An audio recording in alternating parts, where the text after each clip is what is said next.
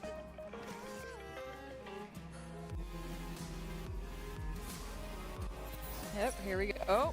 Oh, he played into the counter spell. Oh no, he burned 6 mana. Oh no.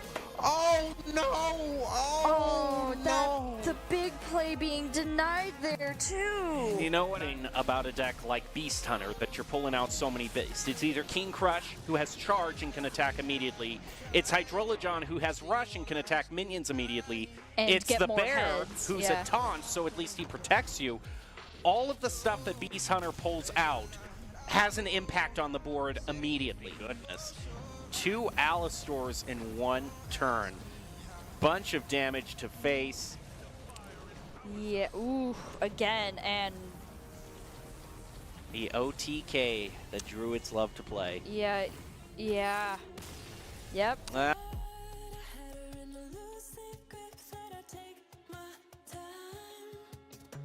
She keeps calling and she just won't quit, and we all know why.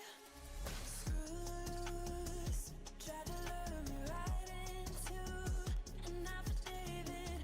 Remind me as I'm falling and I'm out of time. I'm caught up in your tongue, they say. You claim that you love me, but it's just another play. I'm stuck inside your room all day. You say it's for my safety, but I'm just one of your prey. She's got a gun and a bag and she's waiting for you. She hits the time to decide how she's gonna kill you. Can keep running, keep your eyes wide open, but you never see it coming, no use. She's got a gun and a bag and she's waiting for you.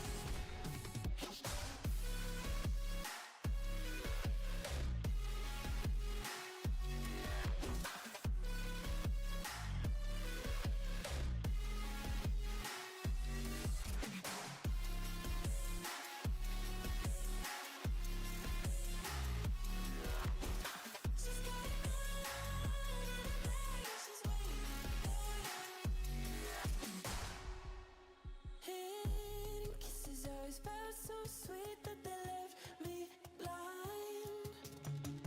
Making promises we just can't keep, and it felt so right.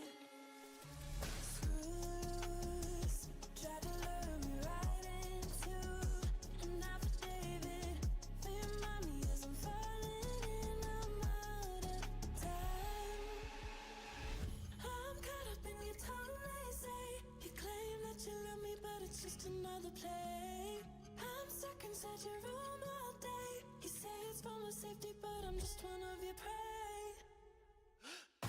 She's got a gun and a bag and she's waiting for you. She had some time to decide how she's gonna kill you. You can keep running, keep your eyes wide open, but you never see it coming, no use. She's got a gun and a bag and she's waiting for you.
You love your sticks and stones. You throw them my way to make a point, but I don't have hollow bones, so you'll never take away my voice. You used to be like home, but now the whole place is so destroyed, and I'll survive on my own. I'm stronger than when I started, even through all the times I hit the ground.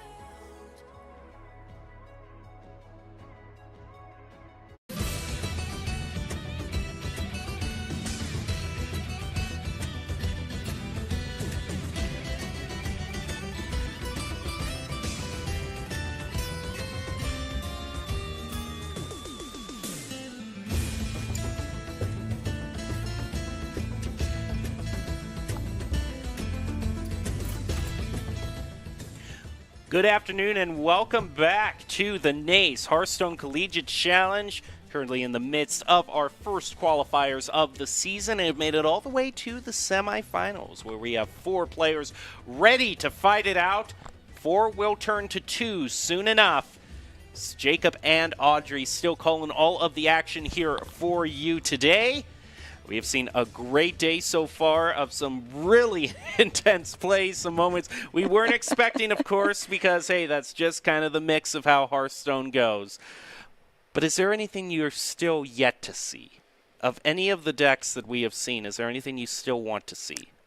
I think in the same camp as you right now of I really want to see the Paladin come out. I want to see that. That would be fun. We've seen a lot of Mage. We saw Evolve Shaman come out, not to its full fruition, but we have seen it. We've seen plenty of variations of Hunter. We've seen a lot of Druid. So and we're gonna have to wait a little bit. And it more. looks like not going to be happening. Okay, but this is the first time we're seeing Warlock, however. That's true. So that'll be interesting. I know that was another one you were curious about seeing. And UNLV actually brought a warrior deck, but it got banned.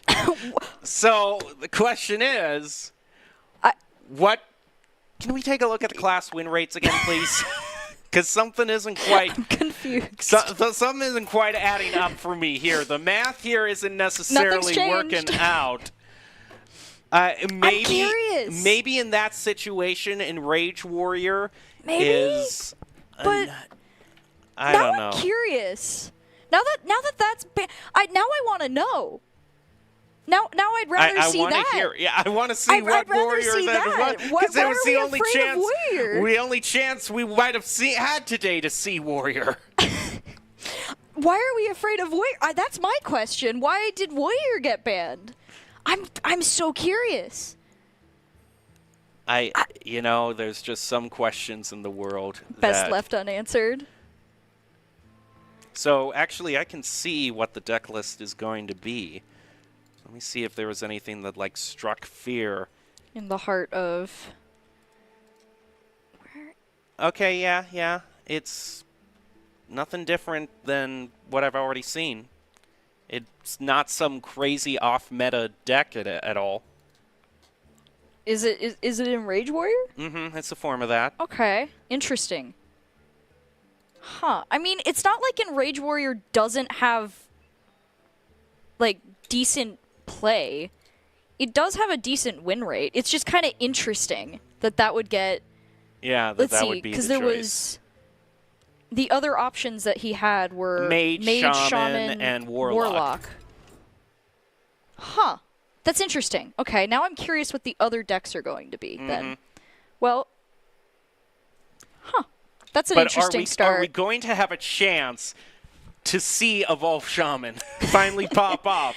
Right. I swear it's a good deck. I know we keep talking about it. We keep saying that it's great, but we haven't seen. Well, the good news is one will win, at least That's in this true. matchup. We're guaranteeing we have one win. One version of the deck will have to win. Watch it not be Evolve Shaman, though. Watch it be a different Shaman deck. Shaman. I mean, I'm always down to see Murlocs. Let's actually bring up the Murloc Shaman graphic that we have here, because that is another kind of sleeper deck that's in here, but it's kind of in range with a lot of aggro decks that we have mainly been seeing. You're mainly relying on Clownfish, which is such an insane card, discounting your next 2 Murlocs by 2. It has its weakness is against Frost DK. So maybe the fact that the Death Knight I was going to banned say, might be maybe. a hint that this is Murloc Shaman.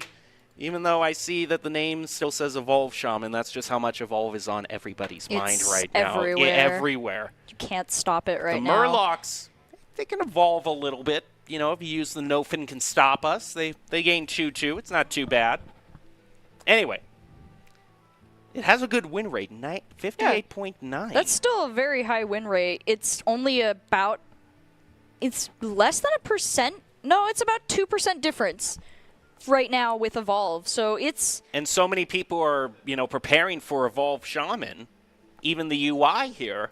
Yeah, that just bringing even it's Murloc confused. Shaman is going to, it's going to surprise everybody if you bring it.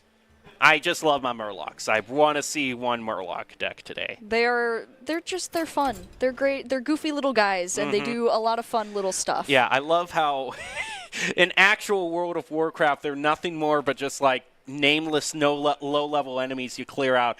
And Hearthstone has added such lore to what Murlocs can truly be. Oh, just, you know, like I keep saying, goofy little guys that do a bunch of small things together. The pack mentality characters always go crazy in card games, I feel like. And it's just, they're great. And it'll be really interesting to see that. I do think that your point earlier, I was thinking this too, when we saw that Death Knight got banned. That does make me wonder if we might get a different Shaman deck. I don't think it would be impossible. I do think it's interesting that we have a lot more overlap in these decks than last time, too. Yeah, there's only one unique deck choice for each, the Warlock. And hey, we got two. Oh, it's Shaman versus Cams. Shaman. Here we go. Oh, it looks like the same... Oh, it is the same Shaman decks. It looks like. This is...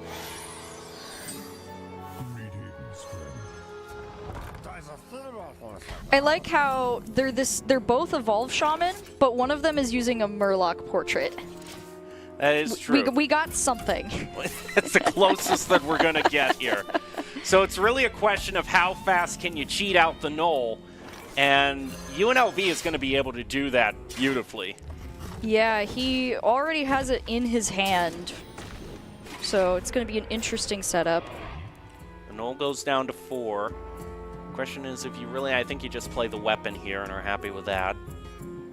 Unless he just wants to, the problem is even if he gets the Null out, he doesn't have a way to evolve it quite yet. So I'm just going to wait a little bit on that. Just getting some extra totems is never a bad idea for Shaman, especially because you can evolve them after a little bit. Table Cow from Tufts Gray. Remember, we have 3 players from Tufts who made it in. That's so right, Tufts yeah. have got, you know, a whole Hearthstone thing going on. Man, I wish we did. That'd be cool. Hint, hint. All right, moving onward. Okay, so the Null can be cheated out, but it cannot be evolved. I would think he can either draw the 2 cards and summon the 2 taunts, or he can get the freeze guys going. Let's see. Gonna get another... Oh, he's going to bring out the Null. Well, it is protected by the taunt, so... That's not bad. And, oh, he's got the muck... Why did I not even see that on the board? Of course that's the thing you want to do and bring it out right now. So you can get the crazy 8/8 with Wind Fury. The only problem is he can't rush into it because if he rushes into that other guy, he's going to get frozen. Yeah. But So now it's he's a just good gotta evolve wait. nonetheless. But he that's can a be good happy. start. That's an amazing start for him, especially since they're both I going to be can't trying to use believe the I same didn't strategy. see the location on the field. It's Okay, I right was there. wondering. Okay. It's right there. I'm sorry. That was a total brain fart on my end. Ooh, unfortunately, the 8/8 is frozen It's now. going to get frozen nonetheless. Well, the question is, what do you want to put up in response to that? Yeah. Doesn't have a lot yet. We have 1/2 of that great combo that we see for getting out Neptulon. He just needs to draw Neptulon and he can cheat him out. Sean Sheep thinking of all the options he has right now. Because it really stinks. I mean, you know, it stinks getting any minion frozen, but if it's a Wind Fury... Yeah. Let's see. All right. Okay, Yep. you know, nothing wrong drawing, filling out your board a bit. He Getting gets some another taunt. Knoll and Ooh. Neptulon. That Knoll's going to be great next turn as well. That's another evolve he can pull Ooh. off. And now he has Neptulon to work with, too. I think he has 1 mana left, so he's thinking of if he wants to use it to bring out a Piranha guy Yeah. to clear the Totem Taunt. He's not really doing anything, however. Yeah, he's going to wait. He doesn't really need to do that yet. It's good to wait this. Really good draw on that command of Neptulon. He could trade both of them into the 8/8 if he wants to just get rid of it this turn. Or he could the best value trade he could do is use one of the 3/3s to trade into the taunt. Use one of the 5/4s to trade into the other taunt. That still lives. And then you use the remaining 5/4 and 3/4 to trade into the 8/8. So you still got 2 minions left. Oh, he's going to hit that back. That's going to send it back to Knoll. Problem is, that is not... I mean, he could just evolve that again. Yeah. Ooh. I mean, it definitely might not go the same way as before, but it's still out there on the board for him to use. Or he could throw down a bunch of Piranha Swarmers as well And to with help clear out all these low-cost minions.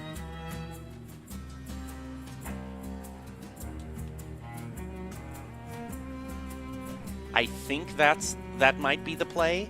Yeah. And he's got schooling, so he can reload. I mean, he could That's get true. 4 Piranha Swarmers this turn if he wants to. See, he should have 5 or 6 mana, I think. Yeah, he has 6 mana. We can see it. It's just flipped over. He doesn't have 9 mana. He hasn't ramped up that much. It's flipped over so we can see the card. So he's got 6 mana here. That's enough to play 5 Swarmers. But it's also good on getting the attack with the Knoll, because if you're going to evolve it anyway. Ooh. 10-10. It's the... Jailer. Yeah. Doesn't have Wind Fury, but still not a bad But now he's got a evolve. card that has Wind Fury in his hand that he can play Oh, yeah. later on.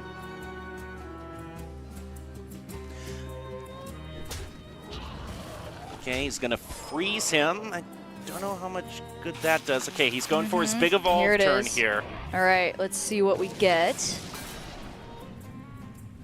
Ooh. Oh, because of the Battlegrounds. That needs to be cleared out. The Battlegrounds Master, the one that gives adjacent minions Wind Fury. That's Yeah, that'll really be dangerous. nasty. But he has a 3/7 taunt right now, which there is a trade available for that, but it's definitely going to... He's not going to be able to take it out immediately. It doesn't look like, yeah. I don't know if at this point you try to trade out everything with the Swarmers, or if you go for the risky play, which is the Primordial. But then you've only got 2 minions that you're evolving.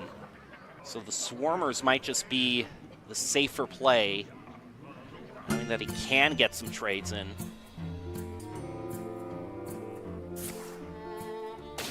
Okay, this is the moment where we're going to see the skill. Because how he trades these, he's going to have one with 4 attack, one with 3 attack, one with 2 attack, and one with 1 attack. So how good is he at doing the basic math to be able to trade these effectively? Yep.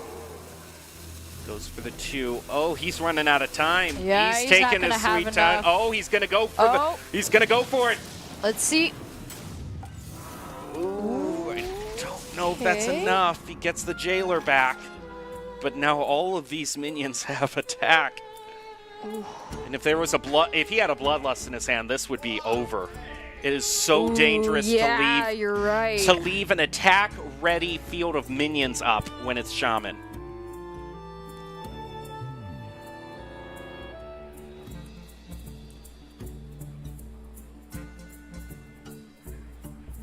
thing is, he can also clear this because he has the 2 commands of Neptulons. That gives him 2 rushes. So that taunt. There's enough, yeah.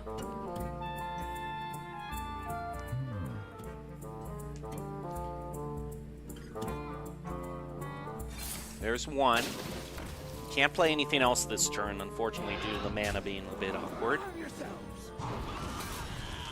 Ah, and the Frenzy gives him a buff as well. I don't know if you just use this. Yeah, he's going to clear out his board entirely. Get the free attack off of the Frenzy and do a whole bunch of damage to face. Yeah, and I think that's the move here. Yeah. Oh, but I think he realizes maybe if he had just gone face, he might have been able to get a better attack. Because now, this Ice Giant is discounted to 5 mana, so that can help clear out the board a bit, but it's not going to be enough.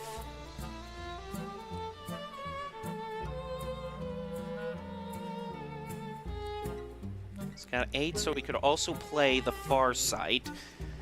If he's going to plan on playing that, he might as well play the Far Sight first, at least see what he gets for free. Yeah. So I don't see any other way that this board can possibly be cleared. Yeah, there's just so many. I mean, he might want to use Piranha Swarmer. I can see that, actually. Piranha Swarmer, because he still has that weapon, that allows this Ice Giant to get attacks on the more important minions. Yeah, that'll... It's an 8/8, so it can definitely... If he sets it up right, he can get... Yeah, he has the board clear potential that he needs. Yeah, Yep. he just has to spend a lot, but I don't think it's enough. Yeah, let's see. That's a lucky Ooh, totem. Keeps 1 attack at bay, at least. That's... Yeah, that's... Oh, but with Whoa. the null, I think that might be it. He's 2 damage off. Yep, 8 damage on the board currently. The Goldshire Knoll.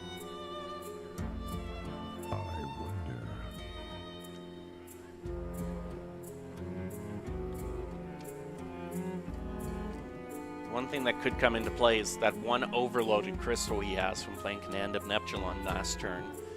So it was 7 instead of 8.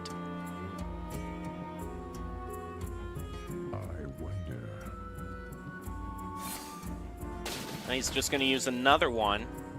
So he's 2 That off. will... I mean, it does clear the board almost completely and puts him at a very tough lethal position. So he's just going to settle for good enough in this case. He has the health to spare right now, so it's really just a matter of making sure that Sean Sheep from UNLV can't really get any more taunts up on him. Or any more potential evolves.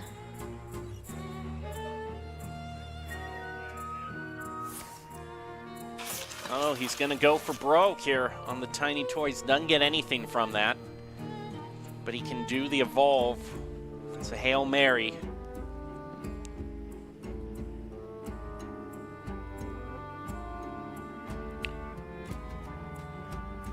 I think it's interesting to watch a mirror matchup like this, you know? Just like to see how it goes. Sure.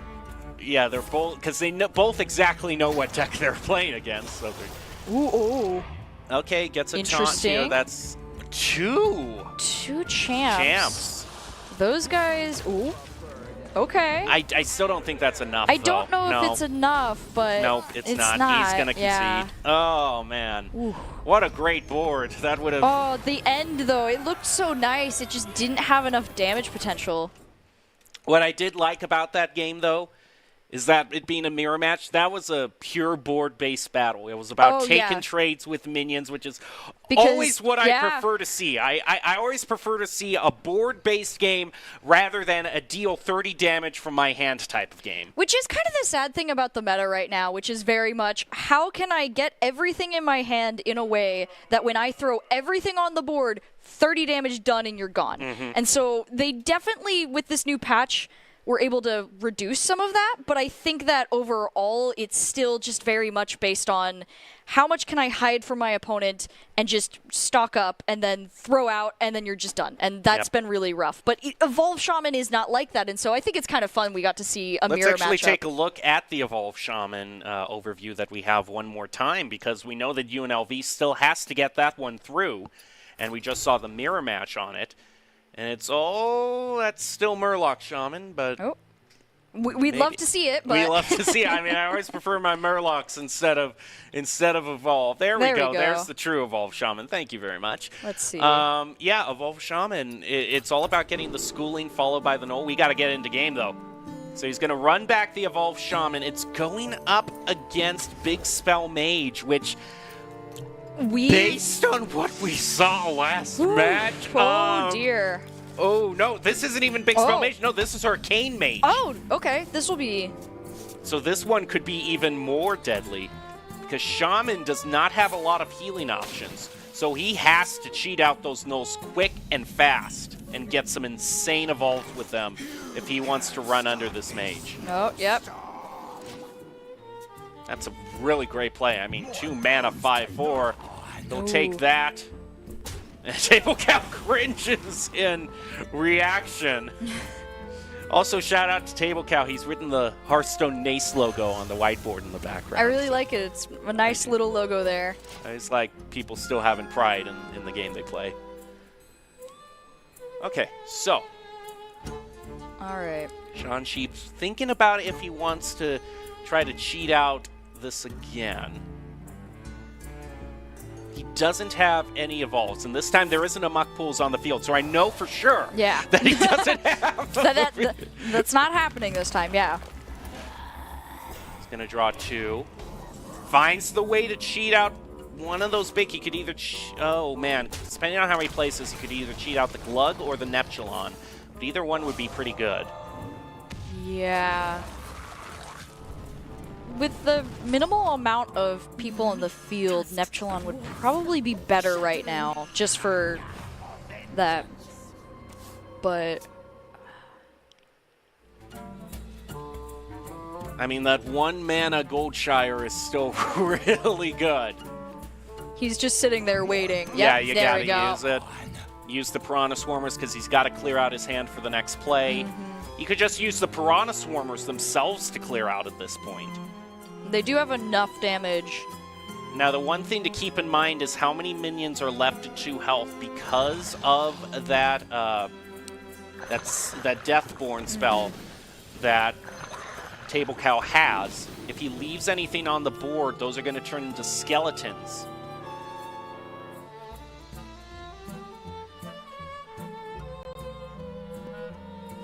Oh, he goes, no, even Table Cow knows. He knows as soon as he was starting, he's like, yes, please put that in range. Yeah, ooh. Oh, he's got to be happy with that one.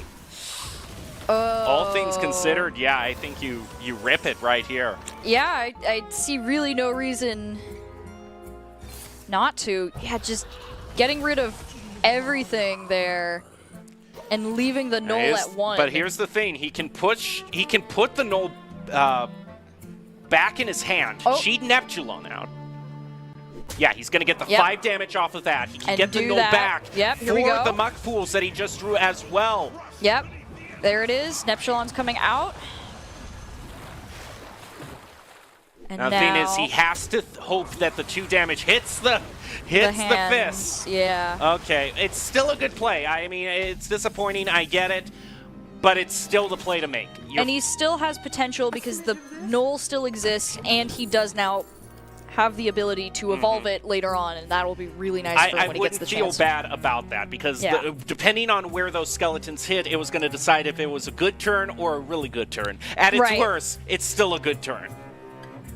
Yeah, and being able to just deflect the damage away from yourself and onto just Neptulon's fist was probably the best way that could have gone for you in that moment. He's still at 30 health, which is very crucial against this Arcane Mage deck.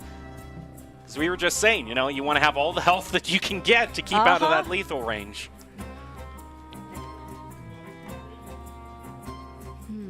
Let's trying to discover a spell he thinks is going to work out for him. You know, I like the... he's going to go for the snow. I almost would have probably gone for the rune because the deal 6 damage when it's summoned secret, because that counters Null very nicely. Yeah, I was thinking the same thing, just being able to deal with any of his things. Explosive Most runes, likely yep. Null.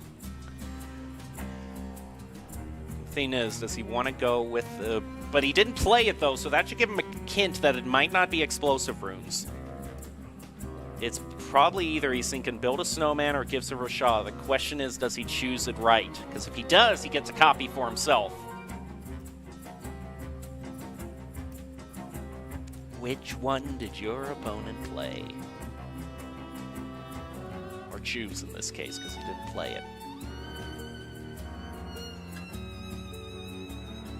Either way, even if he guesses wrong, it'll still let him know which one it was. He gets it right. That's the one. Okay, now he can push the Null back. And I still like this because all the mage can do at this point is stall. Now Muck Pools can go out. Yep. Get the 5 damage. Oh, that's dangerous, though. Yeah. You see was it, like, right? hold He up. knows. Table count knows that is a dangerous play. You're That's lead- just asking for it. Oh, quick Yeah. before time runs out. Yeah, he's got it. All right. Oh, Ooh. there you go. That's a little bit more of a solid minion that I'm comfortable attacking with into that skeleton. Hey, Anixia, how's it going? Oh, wow, all right. Okay, this could That be a went pretty nice Hail good. Mary. He gets to discover a spell from another class. Maybe he gets some board clear. No. Best he can do maybe is Gift of the Naru. He gets a little bit of healing, and he draws a card. Yeah. He's going to go for Yeah, that. that's probably the... This is more cycle because he needs to find something, anything at this point. He can freeze 2 of their minions. Rancor might be good if he can line it up. But the problem is so many of these minions are huge. Yeah, with going up against Evolved Shaman with that, it definitely... Oh, that's a cheeky play. I like that because he can ping himself and then just immediately take Neptulon out of it. I like that creative play. That is worth a that well was played cool. right there. That is like That was I well would done. emote well played at that moment. That is Oh, that was a cool one. that is poetry in motion. But then you can just also drop Glug here and Yeah, I was gonna say. I was like, that was a really well nice done play. creative Unfortunately, play. there Now is let another. me slam Glug down. I was like, that's cool. Here's another. Yep, there it is. He's thinking. Yep. Woo! Hi, Glug. Oh, and there's some minions on the field that he might get to eat up later. Well, he gets to discover one more spell, so we'll see how this works out. It's not the one he was hoping for. He wanted the rune to clear out. The problem was, even if he did clear it out, Glug would have gotten ginormous. I think Sean Sheep might be looking at his first victory here. His first dub. Yeah, let's see. Frozen Touch. Okay, he's going to just go for Glug. I do like that. That's- Taking Glug, that's the main that threat he's got to is- deal with. If you let Glug get too dangerous, then even it's just never a good time unless you have infinite freezing capability, as we saw. Problem is, I think at this point, at this point, you just put Brukan down. You can basically clear out their board, tighten the vice, deal 6 damage to their face. Just say, hey, this is being ended now. Yeah, it's definitely still in Sean Sheep's favor right now. I think Brukan is the play here. I mean, it's good that he's thinking about all his options. Standard play that you do. He doesn't really need to throw out a lot of more minions right now. Yep, let's end it. Just get the Gonna setup. attack, yeah, put Yep. that within range. That's the Brukan play, yep. Table count knows it as well. Board cleared. Hero damaged. And now Everyone go face. Very nice. Yeah. He's going to evolve that part of Glug. Glug's tail turns into a 2-4. Okay, whatever. Yeah, that's not a full... Well played all around. Yeah. I appreciate that. Yeah. There you two go. That's the first time we've seen a well played toss back and forth. I like that. That was Sportsmanship. Both of them have a win.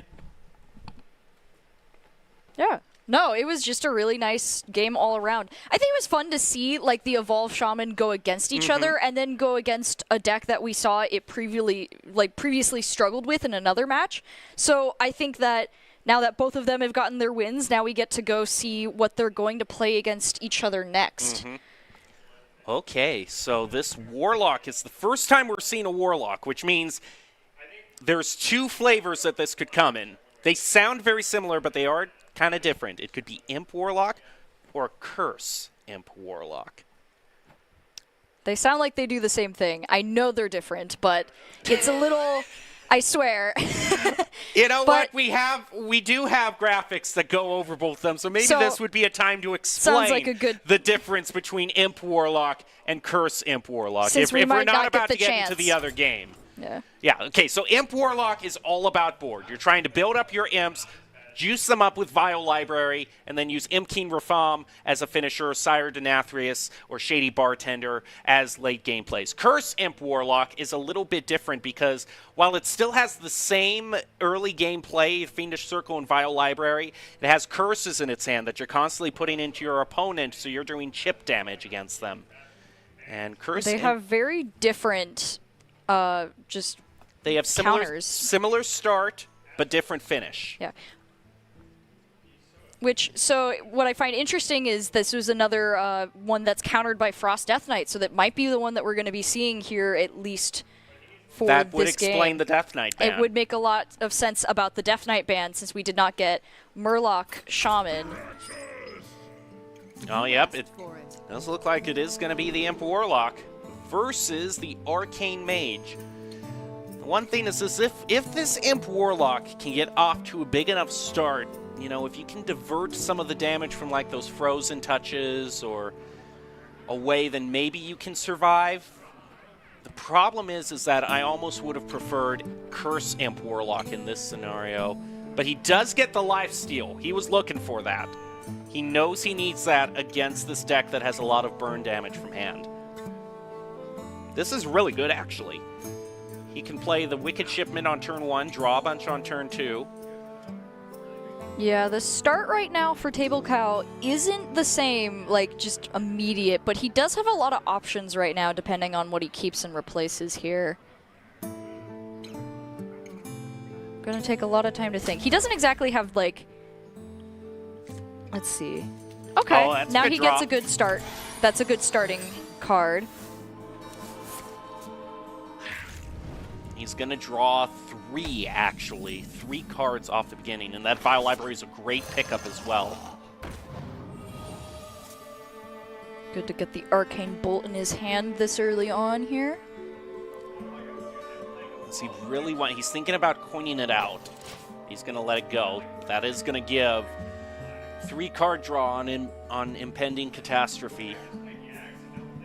He could also use the Vial Library to make one of them a 3/3. He's going to do that instead, I think. And I can see that, definitely. He's got the play that he needs for the next 2 turns, to turn 3 and 4, so he can just control board right now. Oh, that's going to be really good against Imp Warlock, though, if he's not careful. Now we'll get to discover a spell here. Murder Accusation could also be good too, because if he juices up a minion with that Vial Library, it would be a good way to just be able to nope them really quick. You trade it into the lesser imp. I like the way that looks. But he's going to go with the bats instead, which they're not a bad play either. You get a whole lot of presence on board early on, which he's going to use for Arcane Bolt instead.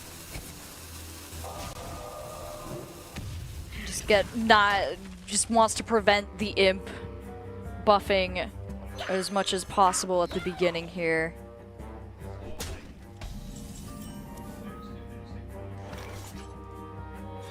He's going to get freeze now. That's a big problem. I think I'd give the advantage overall toward the mage here because they've got a lot of freeze and ways to deal with this. Fiendish Circle's a good draw.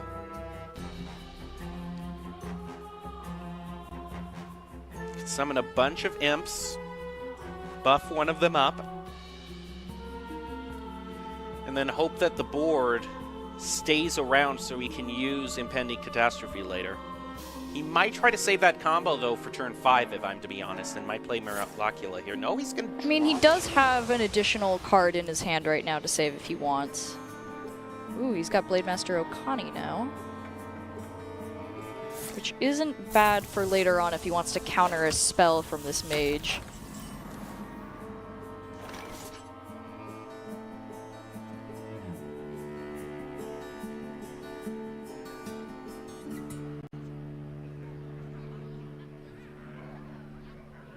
This mage needs a few more trades before they can get another one of the frozen touches. I wonder. It's going to hit face, so it doesn't get rid of the imp gain boss. Which means he has potential to get some more imps on the field here, too. Ooh. Oh. Gonna get the bats out. I like the Trog as well. That makes sure that the Fiendish Circle is not cost-free. Although he can still just trade the imp gain boss into it, and then it's no big deal at all, so... Yeah, it just depends on how he wants to do that. Yes. It probably is the smart strategy just to trade the... Well, not even... He doesn't even have to trade the imp gain boss in just to get rid of the Iron Deep Trog first, because that guarantees he's gonna get 2 more imps. He also has that 1 mana a spell that gets rid of one of his minions, and then does 2 damage to all the enemy minions. So he could just go face with it, trade it, and then use his combo with Fiendish Circle. It's a complete board clear.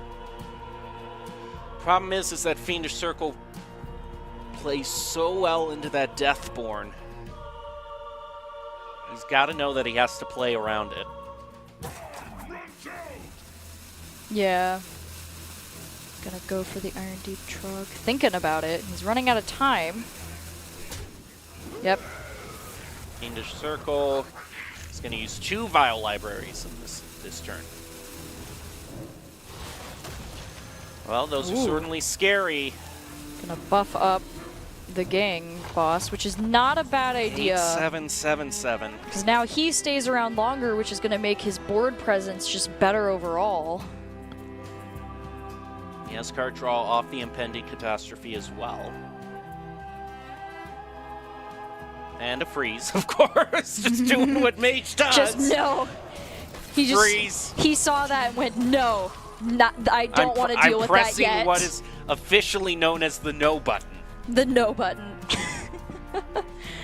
I don't want to deal with this right now. Let me deal with it later.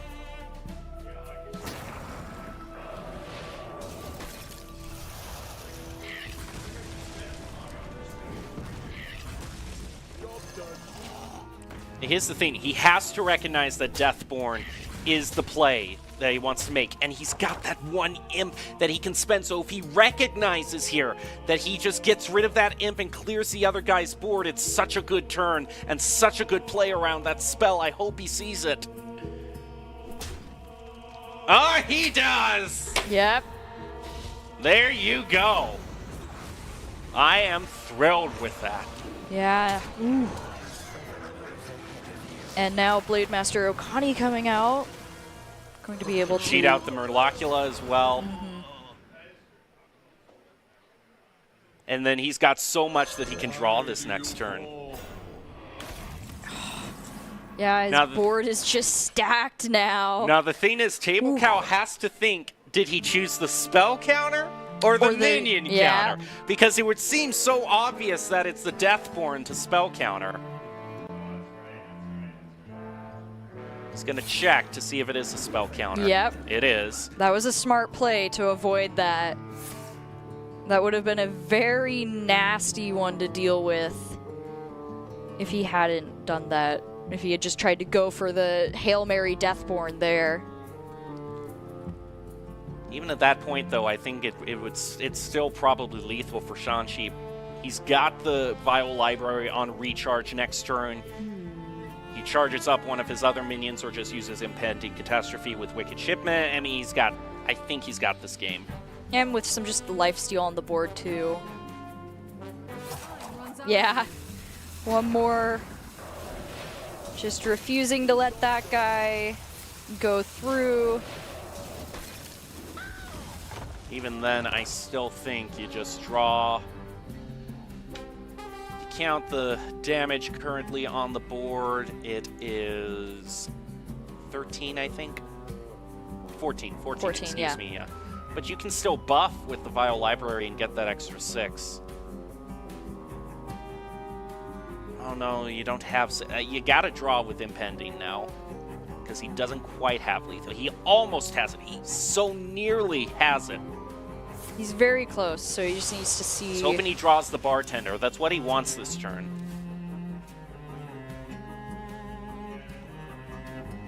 Didn't quite get it. But for now, he's going to be happy to buff the lifesteal, which is good. Which is always a solid play, just buffing his own health against this... Oh, just so close, within 4.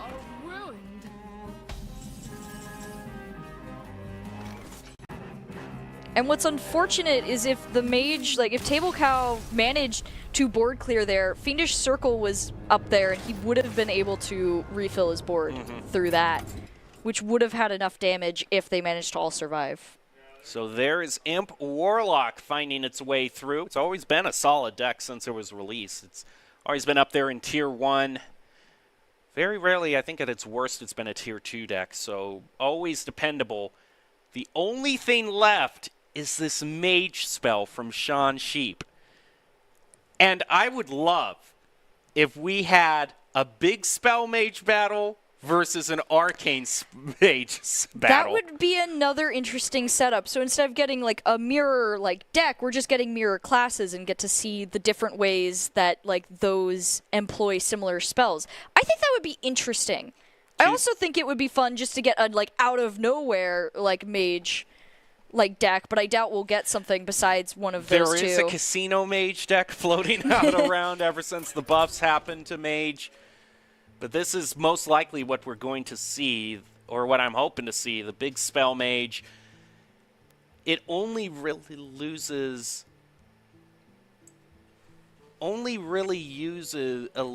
to, you know, very aggressive decks, Murloc Shaman, but actually I don't think big spell Mage is on the docket right now because production has just sent me a deck list, which means that this is going to be a bleep show because it's going to be Arcane Mage for... Oh, and he swapped over to the Hunter as well. Oh, okay.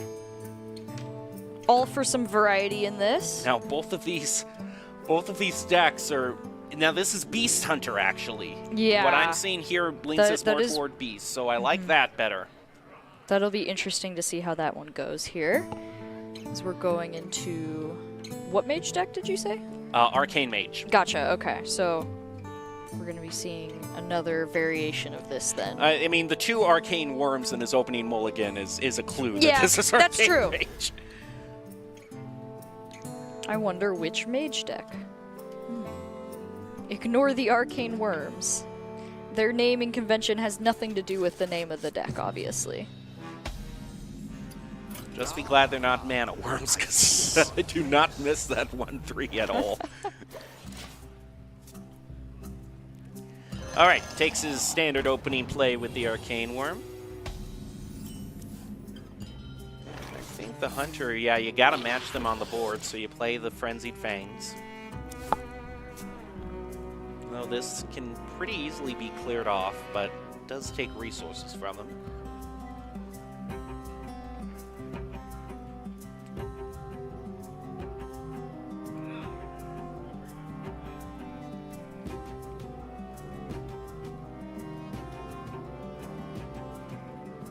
Sean Sheep deciding how best he wants to play this. He has a lot of options, but doesn't want to lose the board just yet. I mean, one of the key things that he's trying to keep in mind is the 2-drop that helps him draw cards. And he's going to point out the damage, and I like that, to the enemy hero. He realizes that the card draw is important here, and he's going to freeze one of their minions to protect the 1/4. I like that. Good start to get some extra cards. Ooh, Hello, Crush.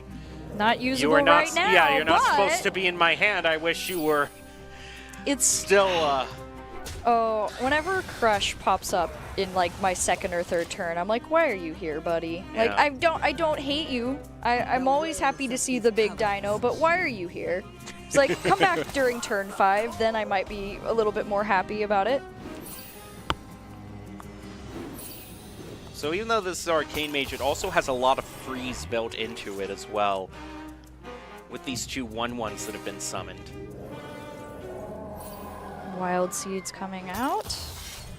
They're all Ooh, gonna get a great basically bow. come online. Yeah. Nice trade for them right there, too. That also gets the Frenzied Fangs fully charged up, so those will summon 2 3/3s now.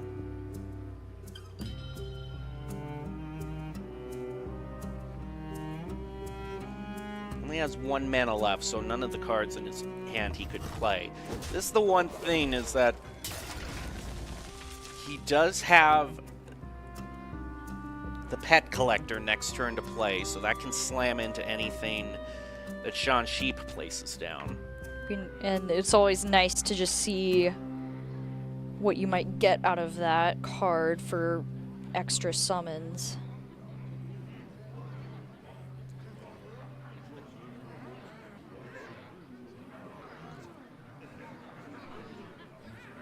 Trying to look in his hand, he's got another one of those 2-drops to draw, but I don't think at this point he can do 3 damage to the enemy hero. Does have Frozen Touch, actually, that can go face, so if he really just wanted to draw another card, he could. I also think something really important to note is that having that Frenzied Fangs all charged up now is important in the fact that it gets around that Deathborn spell. Yeah, that'll make it a lot easier to deal with the skeleton problem from that. Frozen Touch. Onto, yep. Just get that little extra damage for the card draw there. And he's not even going to attack with that. Now, Table Cow is going to have 2 taunt minions on the board with a Mountain Bear in the back. And Rat King summoned to the board as well. He definitely has some cards to work with right now here. In the next couple turns.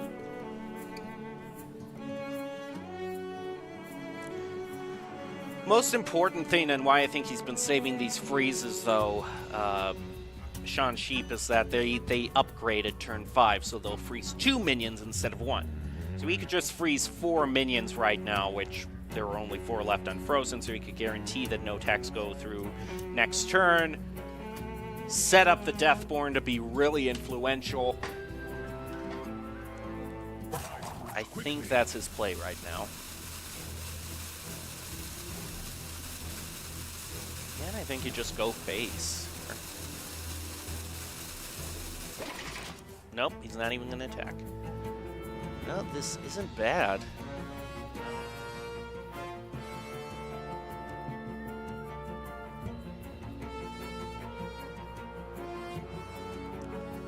So that's got those 2 3/3s that are going to add Arcane Bolts to his hand, so he places those down and wants them to play into the Deathborn as well, then he would get a whole lot of damage in hand just from that one play.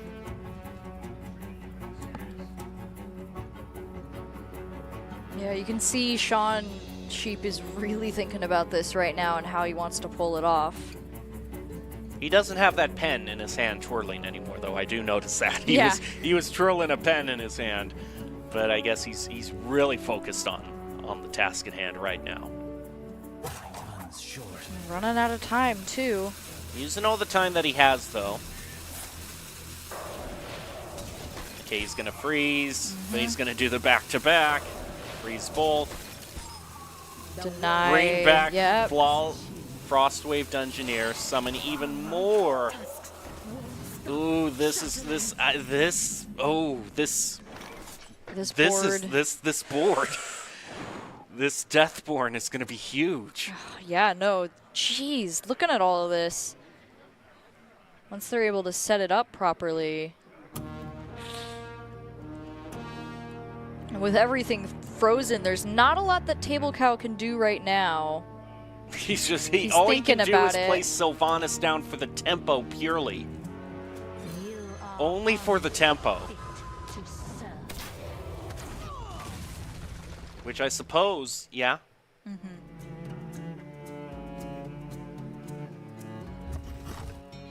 gonna Which take is one of the unfortunate, minions out. but Yeah, 6 mana.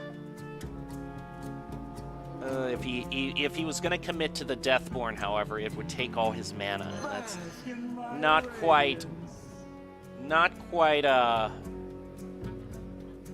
what am I gonna say? Optimal for this situation. Reign of Courage is actually pretty good because it's such a big board available for Table Cow that he can buff his minion, I think, by 7/7. And that immediately turns into an 8/8. yep. There we go.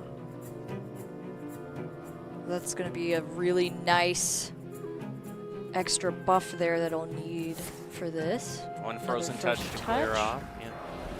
Just get rid of as many of these guys as possible right now. Or just freeze them. So those 1/1s do freeze. But this is still a good amount of damage that can be placed through this turn, especially with the draw. And, ooh, the Mountain Yep. Bear coming out. Nasty 5/6 with Taunt. I love using that card because it's so nice to be able to prevent people from knowing that you're guaranteed to protect 3 attacks unless someone has an ad clear for it is really nice. It's going to try to go for... Oh, the best ball would be no! great. The problem is, I don't know if he has the mana. I don't think he has the mana because that thing costs a hefty 7. He doesn't have it yet. I This don't is the know. perfect Timmy Turner's dad, if I had one, moment because he does not have the mana to play that card, even though it'd be so nice. He's one off. Look at that. Oh my gosh, that's painful. He has to go for the Vengeful Visage, which that's surely a meta card since no one ever. But, I mean, hey, if it's misplayed in the right way,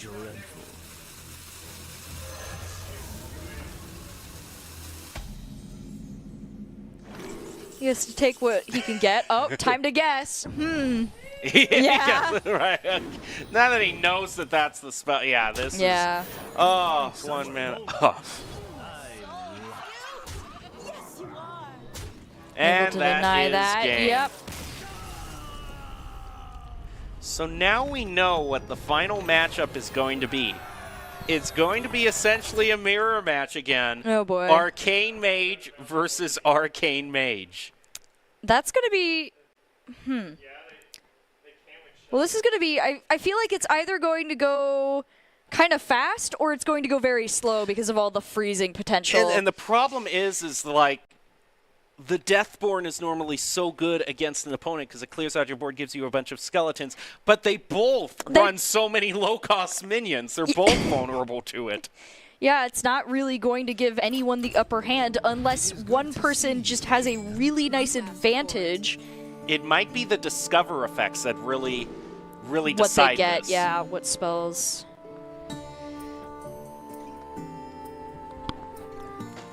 Well, this is certainly going to be one for the ages.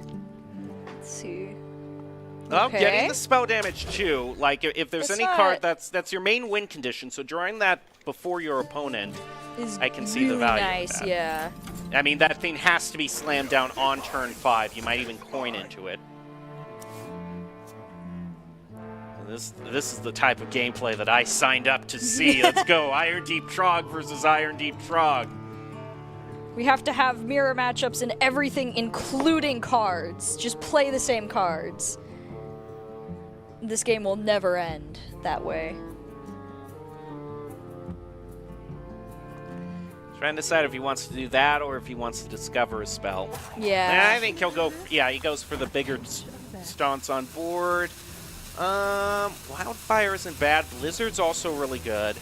But Ruined Orb, I think, I mean, do you 2 damage, discover a spell yourself, so he gets another crack at it. All of them were decent. And now the time to pick. Let me see. If he guesses right, then both of these, both of them are going to have the upgraded hero ability deal 2 damage, which is really good. I wonder. Yep, there it He is. doesn't guess it. Now there's going to be a differential throughout this whole game in how much that hero power does. Ooh. Which could make a difference Gain- with everything else going on. Oh boy. Gain 10 attack and can't attack enemy heroes this turn. That's a warrior card that exists. Remember Yeah, warrior yeah. exists? Do you remember that's a class in the game? What? Warrior? Never heard of it. That just sounds like someone who hits person with a big sword. Don't know if that's... I've never seen that happen in this game. That is, you know, maybe it's a new class Blizzard could add in the future. It's Death Knight, but no spells. Oh, poor warrior. I hope you come back soon. I'm missing you. The next expansion is just called the Warrior expansion. The warrior expansion. The- Sorry, the warrior. Note, the note when you We're log so in sorry. is, "We're sorry, Warrior. We're going to fix you, I promise." Does coin really get you anything here? I don't think so. Oh, well, he's No. going to use it. Well, No, you know, never mind. if you keep Wait. it in mind to upgrade his hero power, that's not bad. Or just placing the Iron Deep. Well, the Iron Deep isn't as good. I feel like the hero power upgrade might have been the better area to go, but if any spells come out, it does help him with the board a little bit here. Problem is, that's not happening immediately. And he spent his coin too, so he can't bring out Blade Master. He might Which just isn't- discover another spell, I guess. Yeah, which isn't great because his opponent does have the card we've been talking about. Well, actually, he could get it out before the skeleton card, but I'm gonna use the Arc Splitter. Yeah, trade both of those out. ooh, Blood Mage. Bask in my radiance. Discover. Oh, I think I know what he's going to choose, but oh my goodness, would I love it if it. Yeah! Here we go! He's Casino Mage! He's a rogue now. He multi-classed into rogue. Congrats, we're casino maging now. I'm not complaining. That's more fun. That makes things a little bit more interesting. Then who can shoot the most bolts at each other? I'd much rather play the Casino Mage game.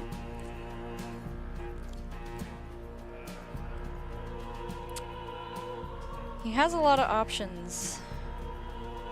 If he just, I don't know if he can get the, no, he can't get the 3 damage for the card draw yet. Thing is, he realizes Deathborn is not going to be on for one more round, so maybe just play Cold Case, gets himself a bit of armor, and then he can trade those skeletons in the next turn.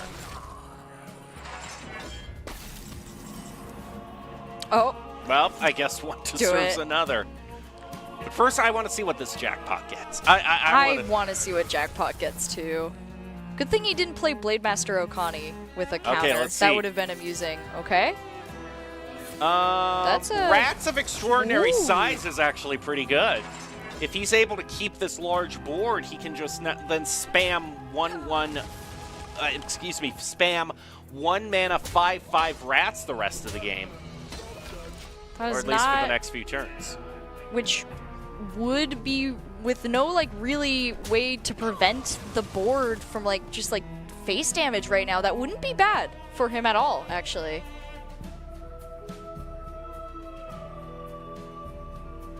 One problem is with the paladin spell, that's only really discounted if you're playing holy spells, which Yeah, not something doing he'd that. be able to do if he was playing paladin, which is an option I would have liked to see. I mean, I'm not, it's not One as if day. pure paladin is right behind evolved shaman as the second best deck in the game, and I would have expected at least one person to bring it. It got banned. And my favorite class is not showing up at all today. I'm not bitter at all about it, but it is what it is. The ban prevented you from seeing it. One day, maybe. One day someone will be brave enough not to ban it. All right. Chain reaction. I like it. All right. Just Running out of discover time. a spell. Can he? Man, he's gonna. Man, this What is is. he gonna... What? He wants Are we to just- draw. Are we just prepping? Prepping? I feel like that's just asking for them to get destroyed, but well, I don't know. I guess we'll have to see where that goes.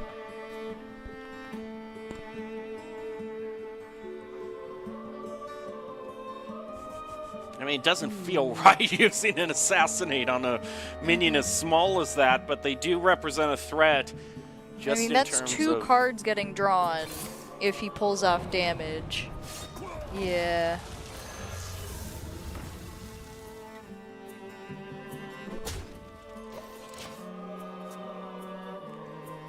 He's got a bit of mana discount as well.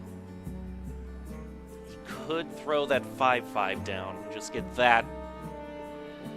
that overall package running. The extra spell damage would be really nice if he got the potential. Especially because he also has Wildfire too, so just increasing all of his Well, that general doesn't- that- damage. yeah, it doesn't. Yeah, it doesn't, but just general damage Okay, for yeah, that yeah, I is see what you're nice. Because he doesn't have a lot of other options really for getting good damage out. It might not be bad to get Blademaster Okani out soon though, to counter a spell potentially. Yeah, that would be really good in terms of the Deathborn. Nah, he's gonna get this going. My powers are There we go. truly gone. He's not gonna do it to face. Instead, he's gonna do it to the minion. It's kind of odd because now he doesn't get the card draw that he was trying to set up for. Let's see.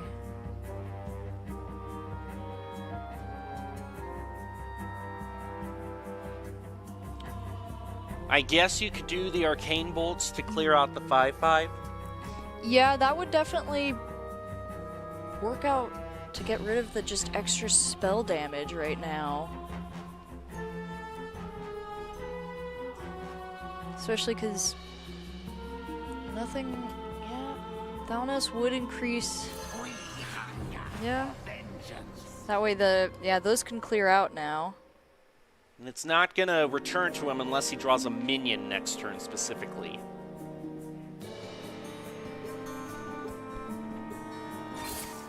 Runs out on me. Yep.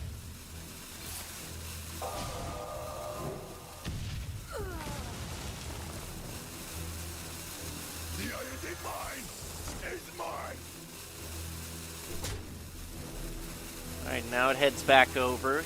Sean Sheep. He's going to discount the garden by 1. Oh, he gets the spell damage back. That's pretty good. Little by little, Table Cow might reduce the damage, the mana cost of good old Garden. Not that it's really going to be super helpful for him Again, right now. this wouldn't be a problem if you would have if you were playing Paladin. Just swap to Paladin, and then the card works. It's fine. Alright, he's going to discover a spell. I mean, I guess guard the city is alright. You could also just have the Omnis Silence. Being able to silence all the minions isn't the worst for getting rid of the spell damage, but at the same time, I don't know if there's enough on the board that's dangerous for that. Also, this just shows why Warrior's in such a bad position. Yeah. It's a card like Guard the City. Yep. No. He's going to use that now, but that clears out the play for Rats. I mean, yeah, he just... Table Cow just shrugs that off because he knows... Alright. Problem is that if he's chosen a spell counter here is too, he can only hope that he tried to play Big Brain with minion counter. Oh, he's gonna play around it. He's gonna play around it. Nice. Oh. Now he can play Deathborn. He can line up the big Deathborn play. The one we have been talking all my game gosh, you're about. Right. It's there. It's finally there. Oh my gosh. No. Oh. Okay, this has to be an extreme spell. Okay. Oh, that's not really gonna... Feral Spirit, I guess, is the way you make lemonade out of lemons.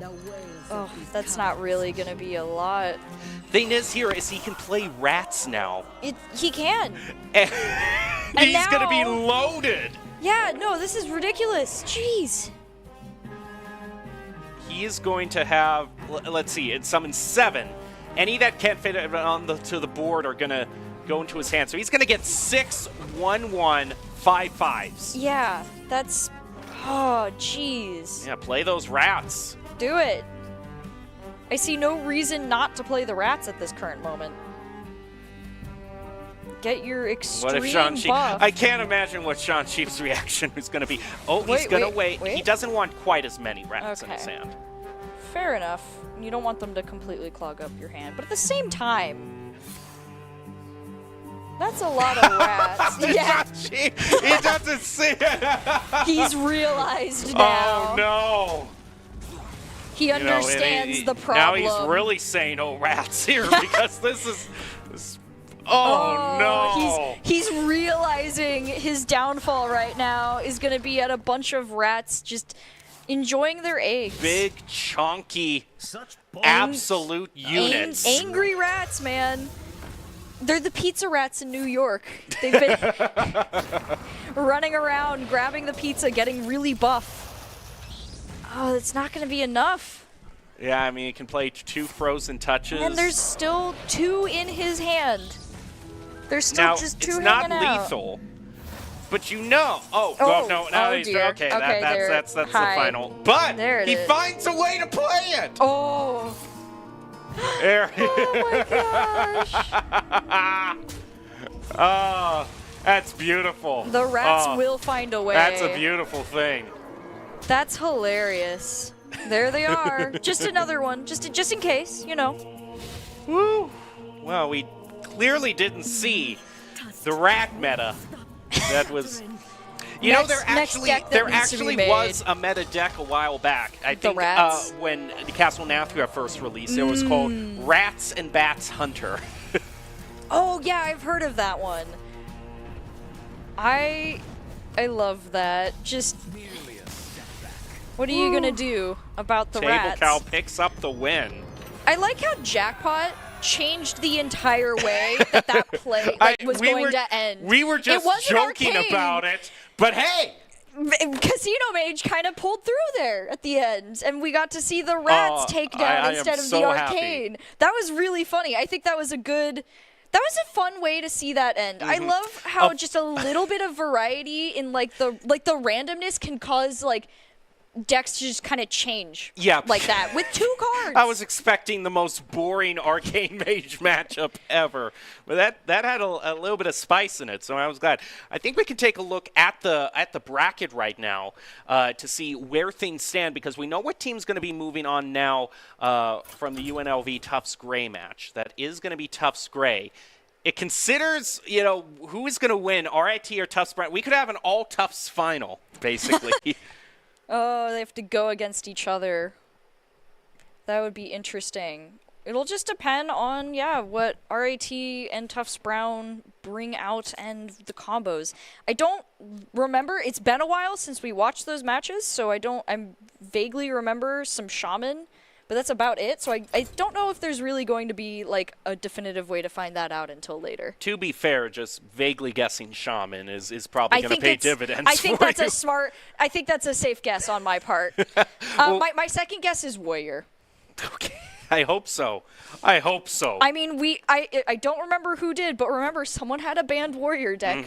Maybe we'll see it. Maybe it'll come hope so. back. That would be amusing. Well, we'll take a short break and then be back with the grand finals of the first Nath Collegiate Challenge Hearthstone qualifiers of 2023. Don't go away.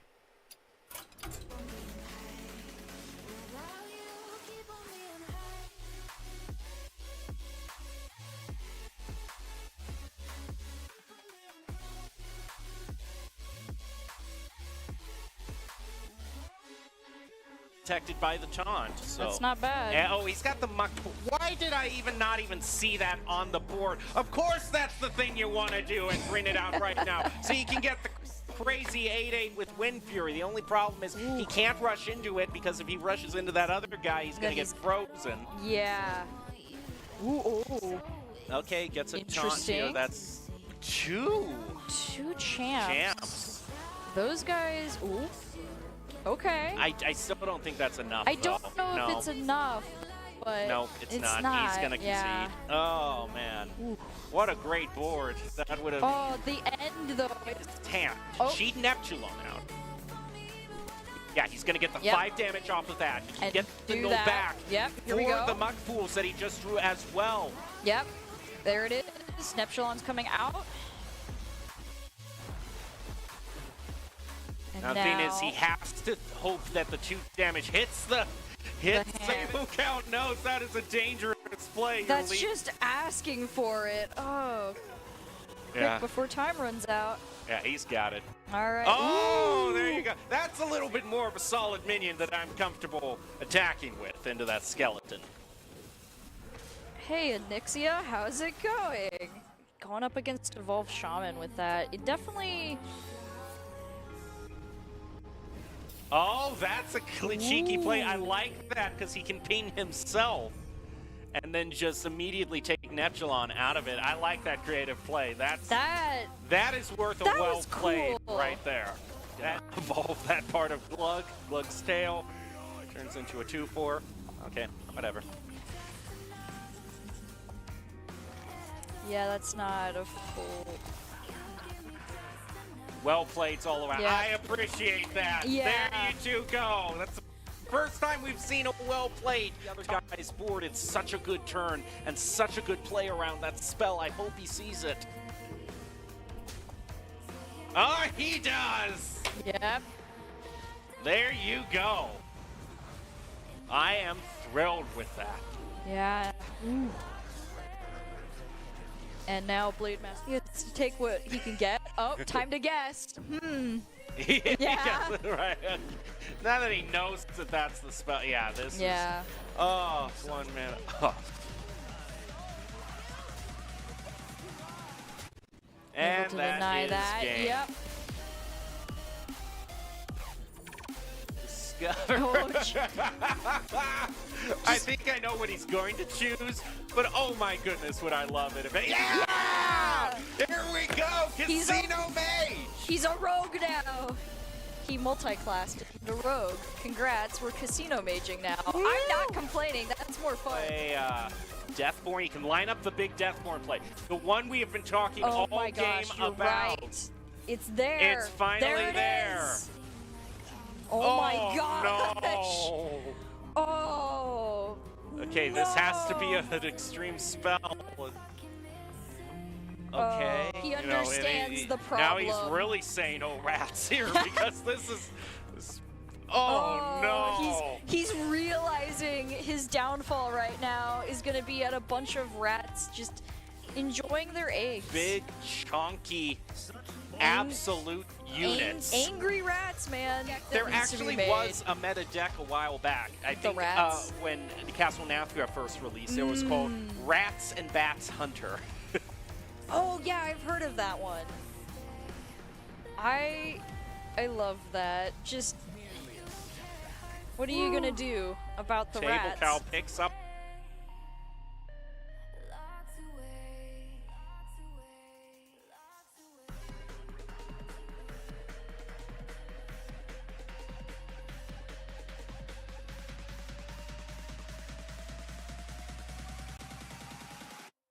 Locked away.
sunset.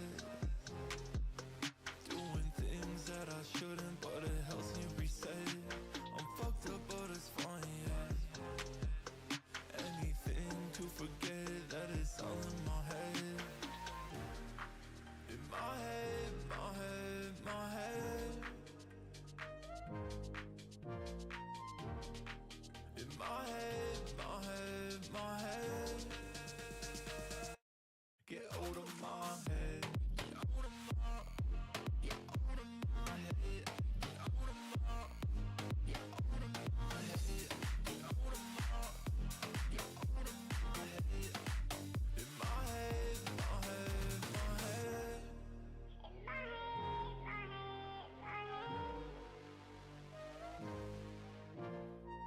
My head don't feel like it used to. I miss my homies, yeah. The thing we had discontinued, but I'm not lonely yet.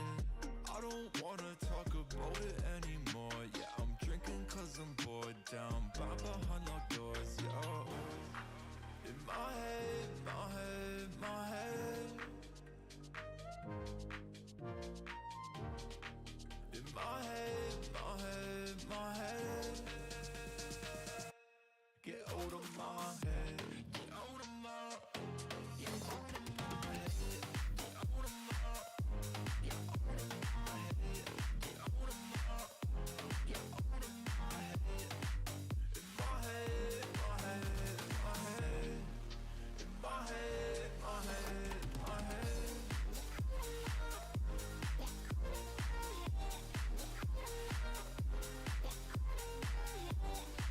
In my head, my head, my head.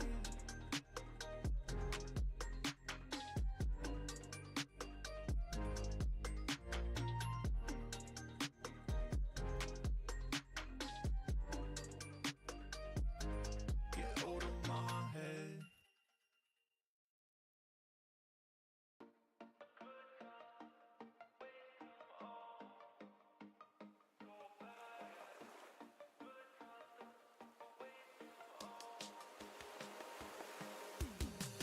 I've been in the good times already. You can see it on my face. I know. No more racing. We got it. We could reach it. Yeah, we got it. And you know I'm feeling good like that. So what you gonna do? And I can't stop thinking about you. But what you gonna do? And you know I'm feeling good like that. So what you gonna do? And I can't stop thinking about you. What you gonna do? What you gonna do?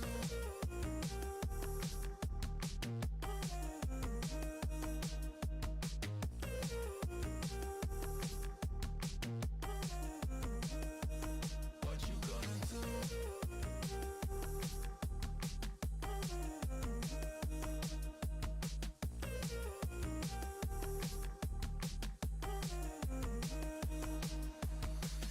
I've been in the good times already. You can see it on my face. I know. No more racing. We got it. We could reach it. Yeah, we got it. I'm feeling good like that. So what you gonna do? And I can't stop thinking about you. What you gonna do? What you gonna do?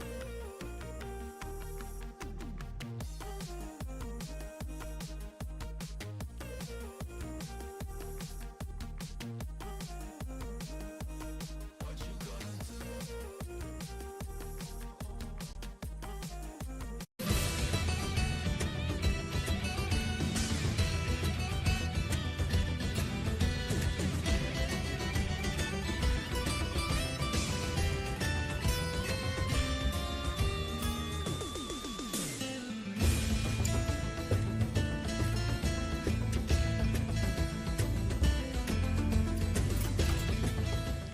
Welcome back to the NACE Hearthstone 2023 Collegiate Challenge.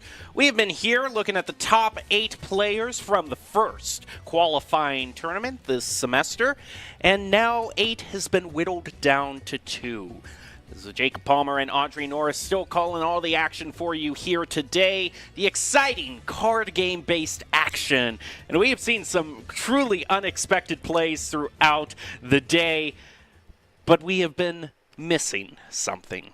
Oh, yeah. Although we've seen a lot of really awesome decks, we've still missing 3 classes.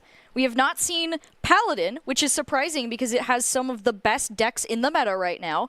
Demon Hunter, which is not as surprising because it's the more common deck, the Quest Demon Hunter, has been nerfed quite a bit to obscurity. And the final one is Warrior. And we already know the reason that we haven't seen a lot of Warrior, unfortunately. Even production is way ahead of you there. Yeah, that's it. But I mean, look at Paladin. You're less than 1% off. It's basically right there. Exactly. So we know that they exist because we've seen them banned a couple of times. They just have not been played yet in favor of a lot of Shaman, Mage, and Hunter. Yep. And Druid at the beginning, but mostly Hunter, Mage, and Shaman near the end. So going into this, we can only hope that we might get to see... We can only hope. Oh, my goodness. There we go. That one of them banned Paladin. No. But you know what? We are seeing a Paladin. We will get a Paladin. So now is the best time, I think, to go over the Paladin decks, because when else are we going to do it? That's this is our true. last We won't chance. have time. So let's actually take a look at Pure Paladin first off and see why this is the top deck available.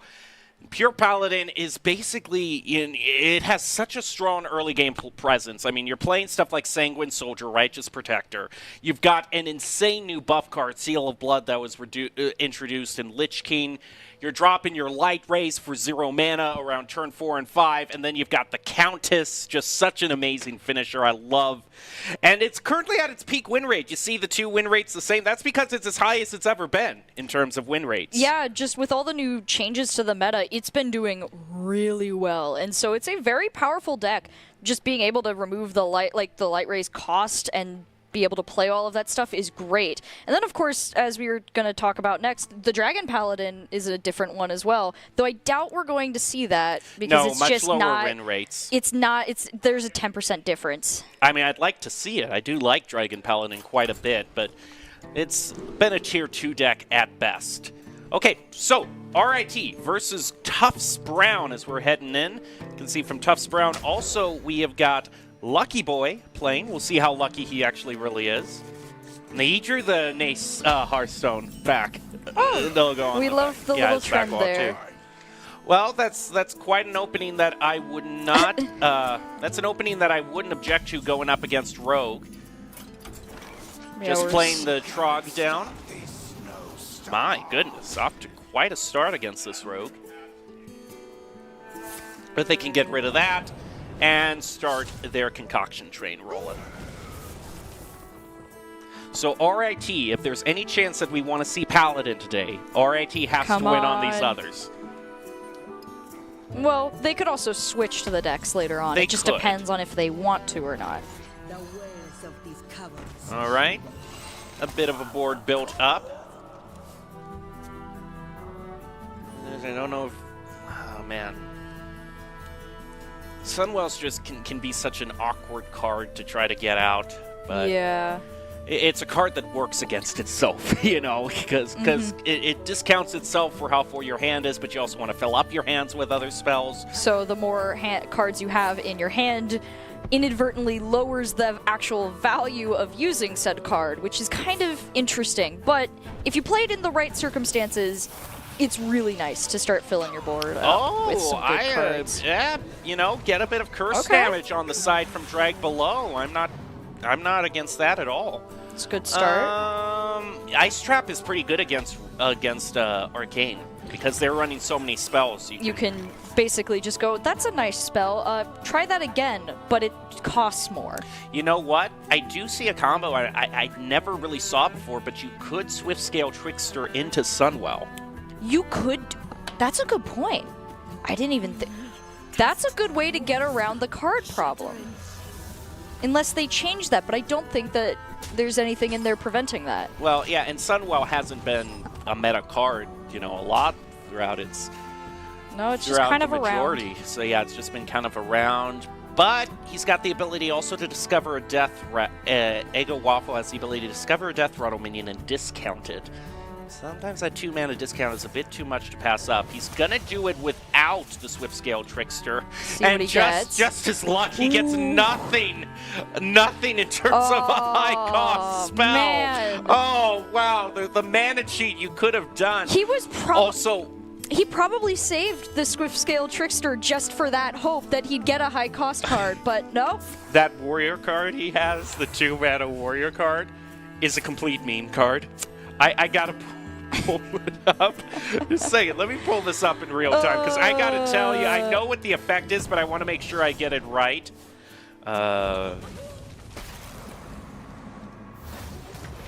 Yeah, because that warrior card is probably not getting played, although if he wanted to do the ultimate Casino Rogue deck, he could. Okay, the effect of it is... Drumroll, please. All right, here we go. The effect of it is it's a 2-mana... Deathborn. Oh. Okay. You know what? Are you going to let me have any fun? I was going to talk about the completely off-meta card, and you got to crush my hopes and dreams by just summoning a bunch of skeletons. Well, the skeletons haven't done anything yet, so you still have time. Okay. The card is the Fires of Zin Ashari. Replace your deck with minions that cost 5 or more. They cost 5.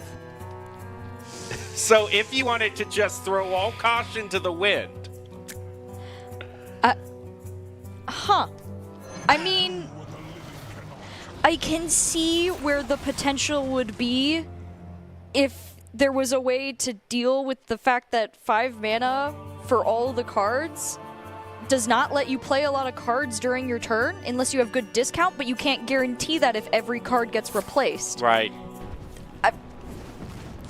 Okay, that's not bad. That's going to clear out the whole board. And he gets to resurrect a friendly minion. No, it's not the worst play, and the problem is he's hurting for health. Yeah, it's kind of a nasty spot right now. I do really like the Thessarian Reborn, though. It's a fun card. When it ends up hitting the minion you want it to hit, it feels so nice. Okay, he's going to search for a good Death Rattle minion. Nothing with Lifesteal, unfortunately for him, but he can draw another card. Ooh, Ice Trap. Gonna go out. It's a good spell to pull out. Oh, well, sure, I think this is it. Yikes, yeah, that's gonna be so much some nice damage potential right here. Let's see, with the 2 Arcane Bolts and Astalor. Our gift of the arcane enlightens us. Oh, yeah, no. Yeah, I think that is. Yeah, it. with the bolts. Oh, he doesn't have the mana thirst on it, though. He's just off. One more turn, and he definitely, I mean, he has it in a turn, unless the rogue can pull something off to prevent this yeah, I don't know if this rogue can really gain enough armor, though, that short a time. No, there's not really anything here. And I don't think...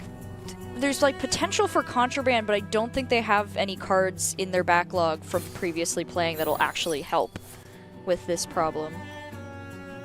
Ooh, Ice Trap, though, does prevent one of those from going off immediately, but still not a lot. It's not... Time for the finishing touch. He draws 2 cards, gets to discover a spell as well. I don't think there's any way the rogue can get out of this one. Yeah, this is a rough spot. I don't... Yeah, but the only way really is if any of the cards from previous areas are going to help here. The secret will definitely, I mean, prevent some of it or just make it harder to get it all out, but there's just not enough protection yet from that. Like, 9 health? All the damage is from hand. Yeah. It's easy to... But now... Oh, I was going to say... you know you're going to lose. You might as well cast Fires of Zin Ashari and see what you get. You never know. It might be fun. Okay. Yeah. Yep, this is. And yeah, This is there's game. let's see, 8. Yep, He'll use that to get rid of the ice block. that's a good idea. Yep, and there it is. Oh no! Oh, You don't. I normally for a well played. You don't do it in that scenario though. rogue decks have really been struggling these games that we've been watching. I feel like they really, because of the way that things got changed, they're very much more niche when it comes to what they do well. You're much more focusing on the random generation of the spell steals rather than the sure thing that was the Sinstone Graveyard or the Knoll. This means that it's going to be Death Knight or Hunter. Oh my goodness, I have just realized something that might be absolutely disgusting. He might be running Frost Death Knight, probably. And then Hunter, Shock Spitter, Hunter. If he was running all three of those are Shock Spitter, Hunter, Frost Death Knight, and Arcane Mage. Those are all damage from hand decks. Oh my goodness. No, Talk you're right. about winning dirty. Oh. Yikes. I no, I don't want it. No, no. Thanks, I hate it. Unholy Death Knight. Ugh. Just do something different. Okay, this is the point. I hope this is a ramp druid here that can just Deal with keep that, yeah, everything right? from there at bay. I mean, bring up the Frost Death Knight deck showcase again, because we had the deck showcase for Frost Death Knight just so I can see. Or we can't. we'll go. But you know what? Oh. The ramp druid here. This is the strategy. No. Look who it is, though. No, it's fine. Look. Oh, it's our favorite right now. Good old Bran. Yeah, but you Bran know is what? back. In this case, it's not you as know, bad, but he's still there. And at least they replaced him this time. But I think at this point, this is a pretty decent matchup. Yeah, this will be. Jerry Rig Carpenter is next, followed by the Wild Growth. Things pretty set in stone as far as Druids go, and Ubricon is a decent draw. I mean, it's going to be a little while, but he's at least some immediate armor gain that they can count on. Right now, not doing too bad in the chip damage that this Frost Death Knight can bring out. Yeah, that's the one interesting thing about Death Knight. Just with their hero power and just the other small stuff that they can do, they're really good at chip damage. So yep, another sword. It's going to reduce spell costs too. Icy goes down to 1. Not too bad for kind of the combo if you want to use that with the 2-drop. He's also going to discover a copy of a card in his deck. A scale is alright. He might go for the plating just in terms of armor. Any armor that he can get to survive is fine because he's already got a scale. Yeah. Yep, that's the smart choice right there to just not have to deal with that. Let's see, Thessarian comes out. More spells getting reduced even more now. He's going to go into Aquatic Farm. There's Guff! Oh boy. That's a draw. There you Yeah, go. yeah. We might actually get to see some better Guff action this time around because he's going to be here so early. That'll be interesting. The question is, does he want to play for the armor or gain a mana crystal with the hero power? He's at 24 He's going to go with the... right now. okay, he's going to go. So that pushes him past 10. He'll have 11 next turn. And he'll have scales right now. He has a lot of options for if he just wants to keep gaining mana or just get some cards on the board. Talk about gaining cards. He could also play... he could also play the 8-mana spell next turn and just get a huge taunt on board. Yeah. The more I'm Ooh. seeing this, the more I hate this lineup. It's just chip damage, go face, go face, go face, go face. Yeah, this... Especially, let's see, he's at 17 health. All the armor disappeared now. This must be the way. Underking isn't bad. Yeah, getting that armor is... Underking is That's a an very immediate- good card. And because he played the copy of it, he draws the original and can cheat out the taunt. This is actually a pretty darn good turn. Yeah, there it is.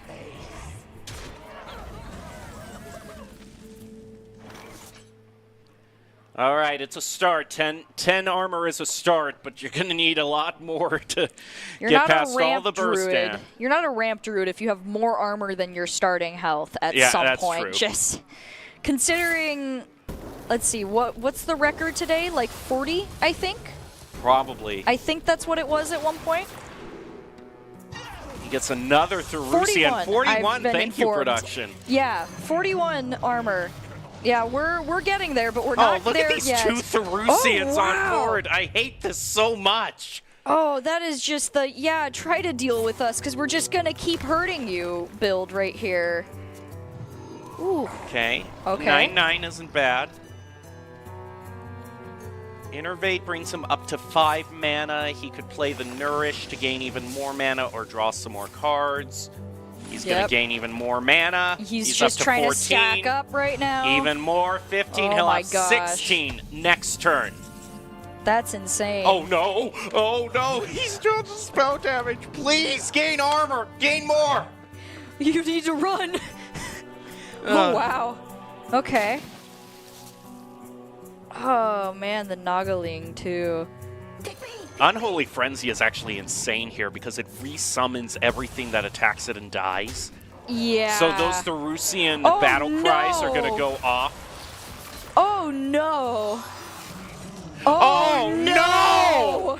No! As soon as you said that, I was like, wait, doesn't that mean it's summoning a normal copy and then the Reborn is going to activate? Oh, dear. I hate this so much. Oh. Okay, Bran, maybe you can make a play here with Bran into a Nubricon and just That's gain true. all the armor in the Come world. on, Bran and Ubercon, you have it.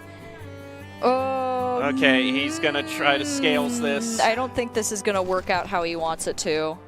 I He's don't gotta- think this is gonna work out how he wants it to. Okay, but Miracle Growth, maybe? that can soak up a lot Actually, of damage. Okay, that might help. That's gonna help a lot, actually. Oh, he's 1 short. No, he can do the Innervate to gain even more mana this turn. I like that. Okay. Okay. Okay, that goes to 1. He could use that to gain armor.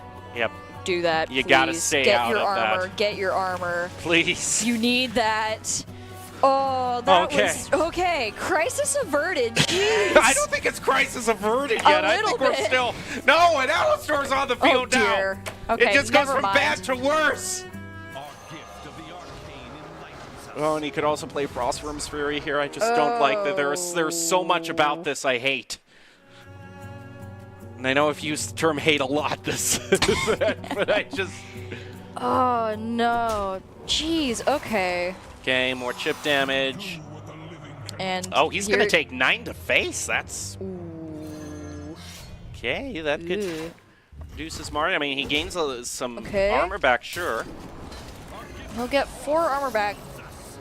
That guy's gonna get armor as well. Okay, this has to be the Anubricon turn right here. Yeah, if he's not doing that, Okay, he's gonna draw first to see what he gets, and I that's can see that. That's 'cause- fair. Okay. Okay, with the scales, Oh, that's yes. huge. This Come is on. the turn. Come on. Wait, what? What?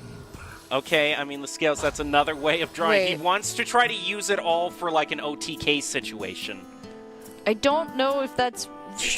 I feel like his main prerogative should be survival right now, though, with But this it's armor. it's still not a lot of bad. armor. He still has a lot of armor, but like, oh, I don't know. I mean, here's the problem: is look who's waiting in his hand right now. I know. It's just But that would be his whole turn. The effect is not going to kick in until 10 mana. yeah. And it's he's just got not going to be great. He's got another Underkeen in his hand too. So he can gain the brand play for all the armor isn't gone quite yet. So I can see why he would do all this. Let's see. Yep, there goes that. Oh my gosh. It's just been like 4 turns of this guy. Yeah, and it's funny because I said I liked him. I was like, this is a fun card. And now I'm like, oh my gosh, this card. Isn't that just the thing of Hearthstone? When you're playing it, sure, it's fine. And then when you watch it, you're like, oh my gosh, this is horrible. All right. Okay. Okay. I don't know. I feel like Yeah. Wait, but like, I mean, but the secondary effect of freezing all the minions, it just, I mean, Yeah, it's but there's damage. no minions to freeze is the problem. I know, it's just why not wait then to see if minions get on the field. I don't know. I mean, it's Ramp Druid, which means eventually there's going to be some on the field. Okay, there he goes, All right. Fred. Once he All gets right. Alistor, he's ready. Okay, here we go. And it's going to give him 2 Alistors, which isn't bad. That's not a bad way to go. Okay, Nubricon is coming out. He's Yep. going to gain the 16 armor. He's going to bring out Gain. another Astalor. Okay. Oh, and the Astalor is going to go Oh. twice. Yes. Oh. I like it. I like it. Okay. That's That's why he was waiting. that makes a lot more sense now. Okay. Oh my gosh. Yeah, what's that 2 mana going to do now? That 2 damage going to do now? Holy You're crud. just going to have to... Wow. Wow. Teach him a lesson.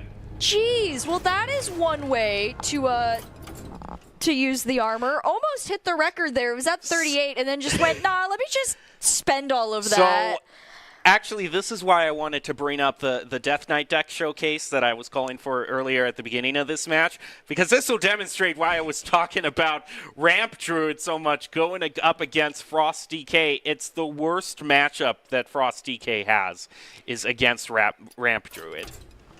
You can see right there, only a 38.7% win rate against Ramp Druid for Frost DK.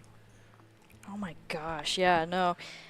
We didn't even get to see like a lot of big plays from the Frost Death Knight stuff right here, just because of how just much pressure eventually we got. I mean, we definitely had that scary moment with Thessarian, but because he was able to counter it, which at first did seem like a risky play, but it did work out eventually. That was just I think that was kind of the turning point, because that Thessarian bit could have really that could have destroyed the game right then and there. Oh, we're not seeing Paladin. We're still not seeing Paladin because, of course, we aren't. Eventually. If Ego Waffle wins the next game, then we have to see it as the next play. He has to get Rogue out of the way first, though. Rogue has to be moved I here. think he can keep one Trickster, maybe, go for the jackpot, but he could also hard mulligan, which is fine. Scabs. Oh, my goodness. That is so ugly. What even is that mulligan? With the sun. Oh. Oh, no, jeez. no! That is the worst mulligan I've seen all day! Ooh. This is going to be rough. This is so bad. Wow. Okay. Okay, well, he as prep, so you could prep into the Sunwell and just hope for whatever here. Because then you have literally no other options. Oh my gosh. Okay, wait, Sunwell's going to go up to 5, but the prep makes it 3. So, yeah, I think that's what you got to do. You've got It's nothing like, else what else to play. can you do? Yeah, just do it. Throw your hands gosh. into the air and let Yogg take the wheel. Here we go. Oh, Here we go. 3 mana Sunwell. All right. Okay. I like Cold Case. Cold Case is a good one. that's a good Metamorphosis one. isn't bad as well.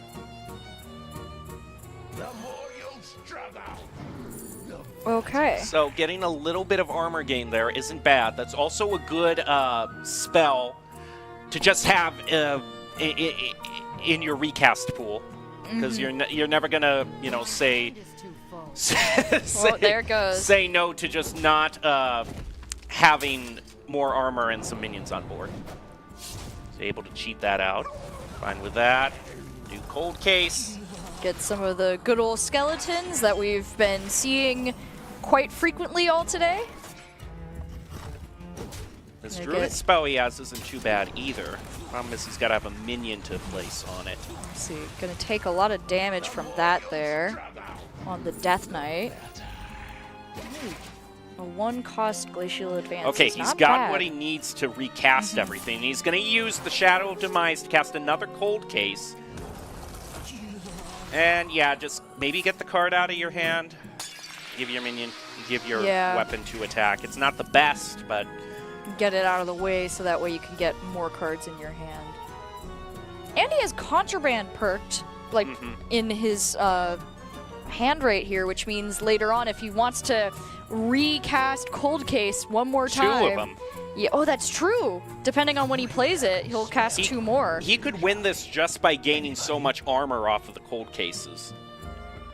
Also, Metamorphosis is a card that can play. That's going to change his hero power to deal 4 damage. That's right, which will be really... That's arguably a better power, I'd say, for Rogue right now. Nothing really in this deck needs your weapon besides that. Like, there's not really actually anything I can think of specifically. Yeah, I think you do the Metamorphosis here, and you can already use the hero power once. Get some Cost just nice 1 mana, damage. and then you can recharge it once the uses are gone.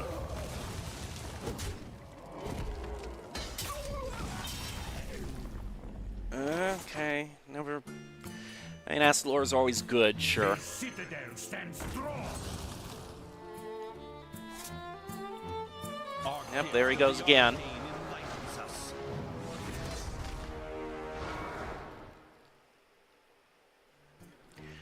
I think what he would like the most here is to be able to get that Kodo mount also off, because that would bring his total. He can do that with Alistor. That's a huge draw.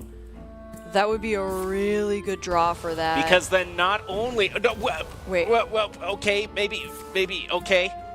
Maybe, but you could have also done Alistor and gotten more value in the long run, but maybe he's just trying to survive because he is at 14 health now, I see. So I can actually see why this is the play. Yeah, this is currently... Yeah, this is the play. This is the play. Yeah. I was so focused on the value game, though. I like value, even though it's not really... It does make sense, though, now. Like, looking at where the Death Knight's health is, it explains. And when Frost Death Knight can't heal, that's a main thing. You know, they don't have access to all the blood spells, so it's much more all-in for them. Nice. He's going to try his combo now. He realizes he has to do as much damage as possible.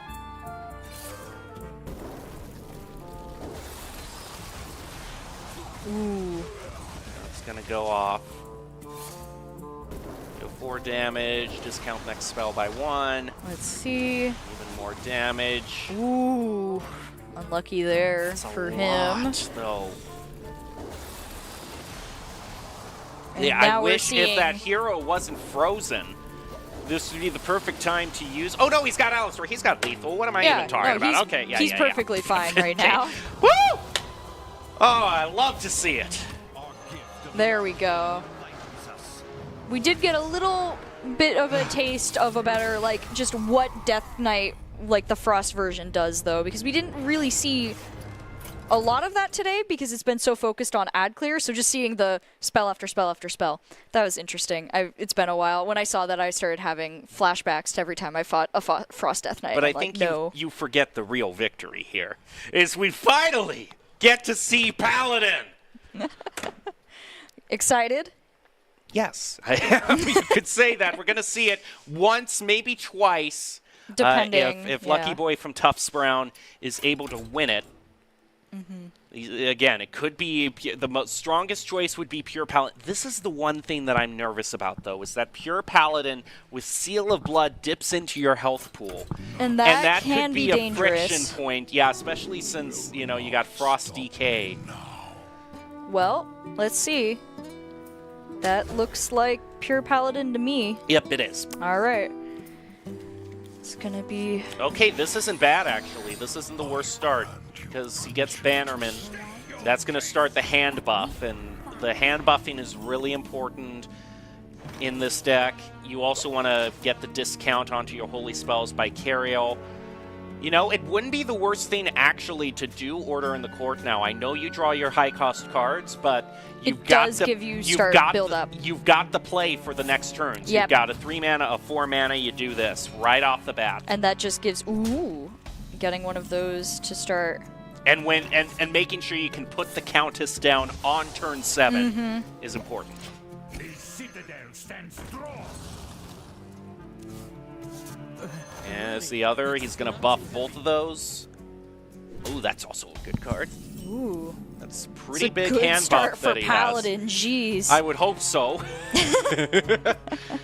All right, let's see. But I have been misled before many a time. He does... Lucky Boy does have some potential counters to this in here, though. Well, he has a couple of good spells for just getting rid of stuff over time, but... Draws the Countess. Yeah. Cariel's not going to take any damage. She has Divine Shield. It's going to bring the Sermon down to 3. Here's the thing, though. He could place Death Whisper down. No, he's going to place the Rusian down. Of course he does. We know what that does. If certain conditions are met. If it would hit face here, Cariel survives. She does. Ooh. That means the Invigorating Sermon can go down 1 more mana. I mean, not that you would... Well, it still is... It makes sense to get the... Yeah, you want to get the mana discount off of Cariel. Or not. Don't listen to me. Okay, fine. Or just put the damage on board. I guess, yeah, you get 1 damage more off of Cariel this way here, so this isn't a bad... Next turn, you can slam the 2 Light Rays down, and that creates a really bad board for him. And he isn't to 7 mana yet, so more importantly, those Light Rays can get an attack in Before the Frost, yeah. Frost Strike is pretty good. You always just want to try to discover those Frost spells. It's going to take 6 damage off of that, though, so that is... Yep. Probably going to get rid of... Yep. Another Ooh. Frost Worms, though. That's dangerous. Let's see. This would be a risky play to put that down along with the Countess, but it does discount so much. So this is an all-in play. I understand what you have to do. He's basically saying, hey, you need 16 damage here, which he doesn't have. We can see. He doesn't have the mana to pull off the combo. No, he won't be able to actually... Yeah. And you know what? Who even needs the legendary minions when these are just going to finish you off right here and now? But okay, the freeze is going to have to force out the legendary minions. So now we get to everyone's favorite part of the Countess. You get to discover some legendary minions. And see what happens. In production, this is kind of the heads up that we're going to have a lot of Discover effects coming out here pretty soon. So be ready on that button because we need to see all the options that are available. Blood Boil isn't bad. Asphyxiate is also pretty good. Get a little bit of extra damage because every bit counts All right now. Here we go. All right, Discover. Here's the first one. Ooh, I like Gaia. Gaia's really good. That'll get 2 chip damage down to face. Okay, let's see the next one. All right. Oh, the Colossal! I love it. That's the lifesteal you need. There you go. Oh my gosh. Well, let's clear we this love board him. first. Oh boy. All right. Yeah, you just clear that. Or Therus. I don't know why you do Therusian because it's going to clear either way. If you really wanted to do the value trade, you do the 1/1 because Therusian will clear. Yeah, there you go. There you go. You got it now. And he's going to keep that on the board because he wants the Behemoth, something for it to attack. And then just place a whole bunch of taunts down. Because why not at this point? There we go. Oh, woo! Oh, I love that Colossal. He's so fun. All right. Lucky Boy has to find the combo of his lifetime. You can also just freeze. Which is not necessarily a bad idea. But here's the thing. It's not like the Paladin can't do anything because the Colossal's effect is still going to go into play, which is more That's lifesteal. right. And he can also do Invigorating Sermon to just make his board chunkier. So it's really going to be about whether or not he's going to get the board clear he wants here, regardless of the freeze. So he's got to figure out who... that's actually pretty consequential. It gives the Paladin the ability to maybe play 1 more. Another taunt minion or another legendary creature, depending on how this goes. So he has to be careful here. He does have 1 more invitation, or if he doesn't feel like it, always puts down another taunt minion, but it's not as big as a deal right now because there's just...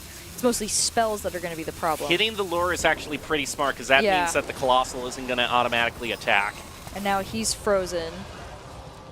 Okay. So try to see what legendary he gets. Okay. next discover? Well, you could place a taunt down, I suppose. You could also... Okay, yeah, he's just gonna go for the taunt. I mean, it's an 8/8 And taunt that invigorating. will just reduce things. Yep, there we go. This is a nasty board. But the problem is, he's just got so much freeze this Death Knight, and it just Yeah, it's not... tortures me inside. It's not... The Paladin is going to win this almost no matter what. The problem is just when. No, I don't.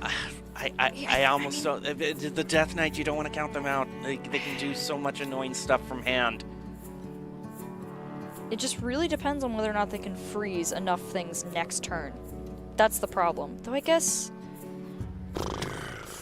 maybe...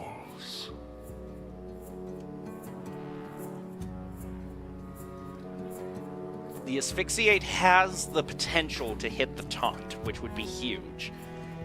I mean, you would hope that it just chooses kind of randomly between the 9 attacks and chooses either the Behemoth or Countess instead of the taunt that's protecting him.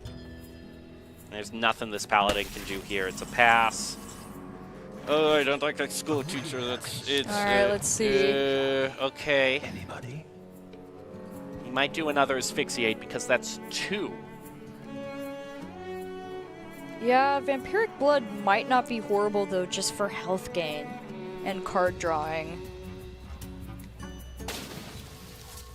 Yeah. Yeah, he's gonna do that. He has spend enough his corpses. Problem is, I don't know if it's not enough health. If it's enough health. Oh, that's another freeze. I hate to see it. He can't freeze the entire board this time, though.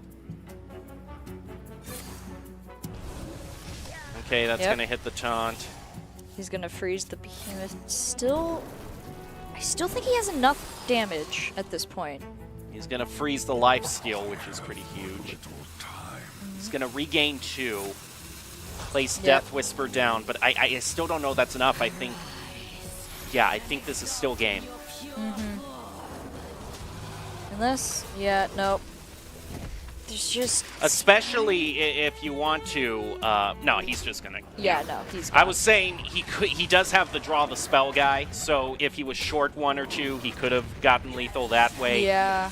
Oh, I am so thrilled though. The Paladin wins to win the championship too, or at least this stage of the championship. Ego Waffle is going to claim the victory with the Paladin against the most disgusting damage from hand lineup I have ever seen casting Hearthstone, and I am just thrilled. Jem has spent, let's see, 5 hours waiting for Paladin. Worth the price of admission. I finally got it. 5 hours to see Paladin win this section of the brackets, which, hey, I think that's a pretty good outcome. You know, we got to Yep. see a lot of cards, a lot of different setups, and so I think overall it went pretty good. I think Yeah, it was that was pretty fun to great. watch. That was really fun, that last game. Oh, boy. We still have the finals, though. That's true. So another chance, though, to see Paladin, which is great. So that was the other semifinal match. We'll move on to the finals match and hopefully see Paladin one more time. It's going to be Tufts Gray versus RIT, so it isn't going to be an all Tufts final. So that's the good news for that, at least. So we've got one more match. We'll take a break and be back with it. You're not going to want to miss it.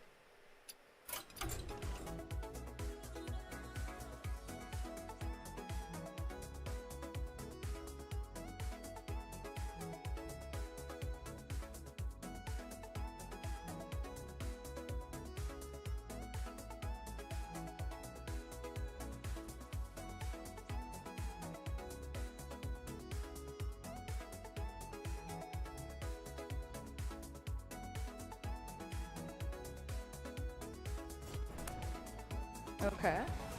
Yeah. Yep. This is And yeah, This is there's game. let's see, 8. Yep, We'll use that to get rid of the ice block. that's a good idea. Yep, and there it is. Oh, no. 2. Unholy. Holy Frenzy is actually insane here because it resummons everything that attacks it and dies. Yeah. So those Therusian Oh, battle cries are going to no. go off. Oh no! Oh, no! No! As soon as you said that, I was like, He wait, was waiting. that makes a lot more sense now. Okay. Oh my gosh. Yeah, what's that 2 mana going to do now? That 2 damage going to do now? Holy You're crud. just going to have to... Wow. Wow! Teach him a lesson! Jeez. Well, that is one way. This would be the perfect time to use... Oh, no, he's got Alistair. He's got lethal. What am I even talking no, about? he's- Okay, yeah, He's yeah, perfectly fine right now. Woo! Oh, I love to see it. There we go.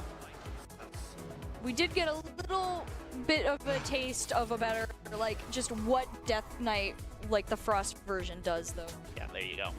There you go. You got it now. And he's going to keep that on the board because he wants the Behemoth, something for it to attack. And then just place a whole bunch of taunts down. Because why not at this point? There we go. Oh. Woo! Oh, I love that Colossal. He's so... There's just... Especially if you want to... no, he's just going to... Yeah, no, he's... I was saying he does have the draw the spell guy, so if he was short 1 or 2, he could have gotten lethal that way. Yeah. Oh, I am so thrilled, though. The Paladin wins! To win the championship, too!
can use the brand with the new. Oh my goodness! This is the no, play. This is the moment everyone fears. No. Double a battle cry onto Anubercon. 16 armor. All your That's minions cost nasty. armor instead of mana. Plus the battle cry goes off twice for the game. If the Insatiable Devourer is played, that's a huge stat sponge, essentially, that is just going to soak up a lot of the damage from the Alistar. Yeah, he's been so buffed. He gets And then two there's- Anubercons! And then, of course, there's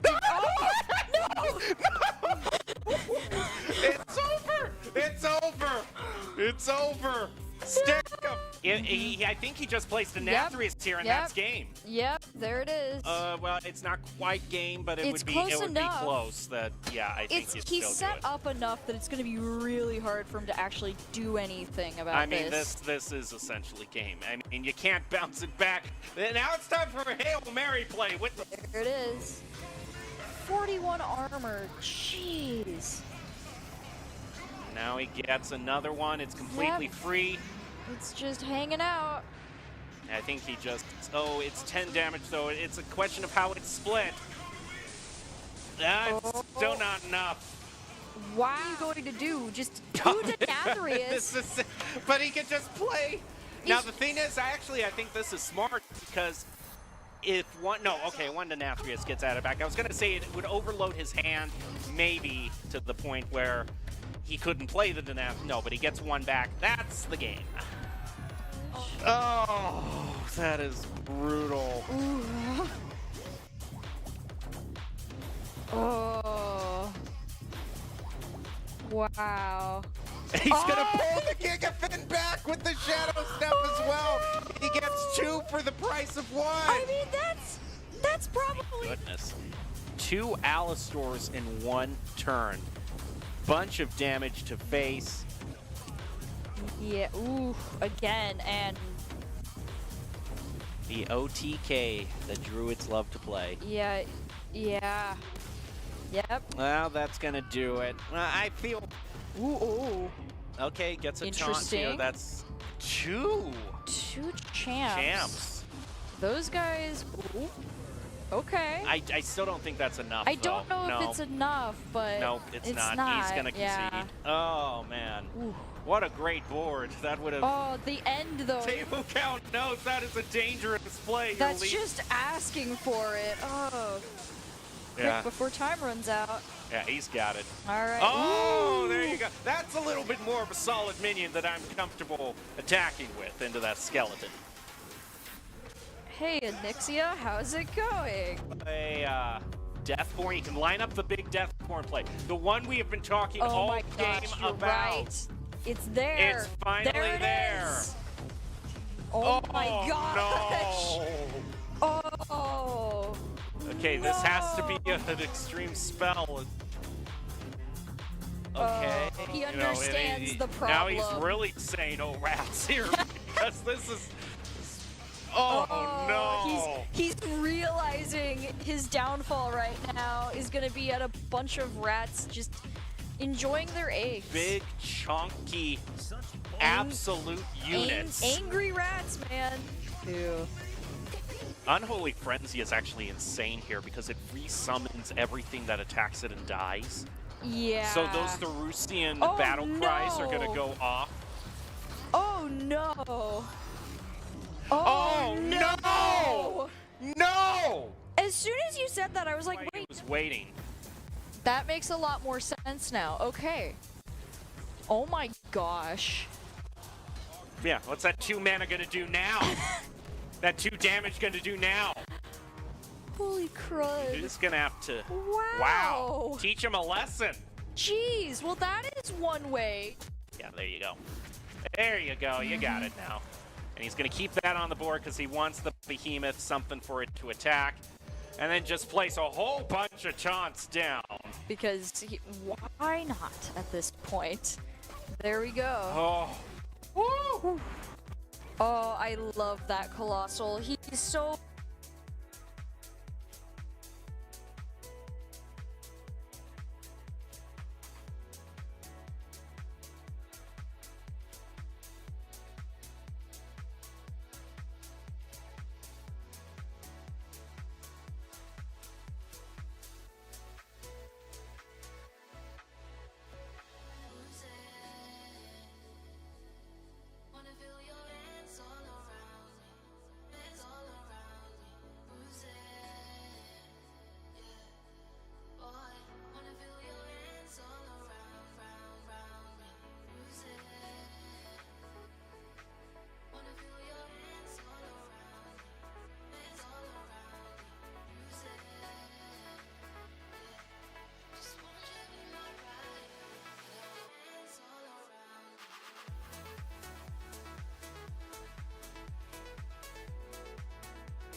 Welcome back to the 2023 NACE Collegiate Hearthstone Challenge. We have been in the first qualifier tournament of the semester, where 8 players have been looking to make a name for themselves, and one will walk away as the champion of this qualifier. It has finally led all the way up to the finals match.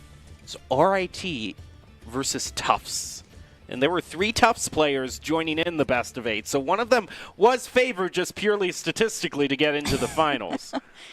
Yeah, but now we're here, and we just actually watched a match, RIT versus another Tufts player, to get here. So it's going to be interesting to see how these 2 players go against each other.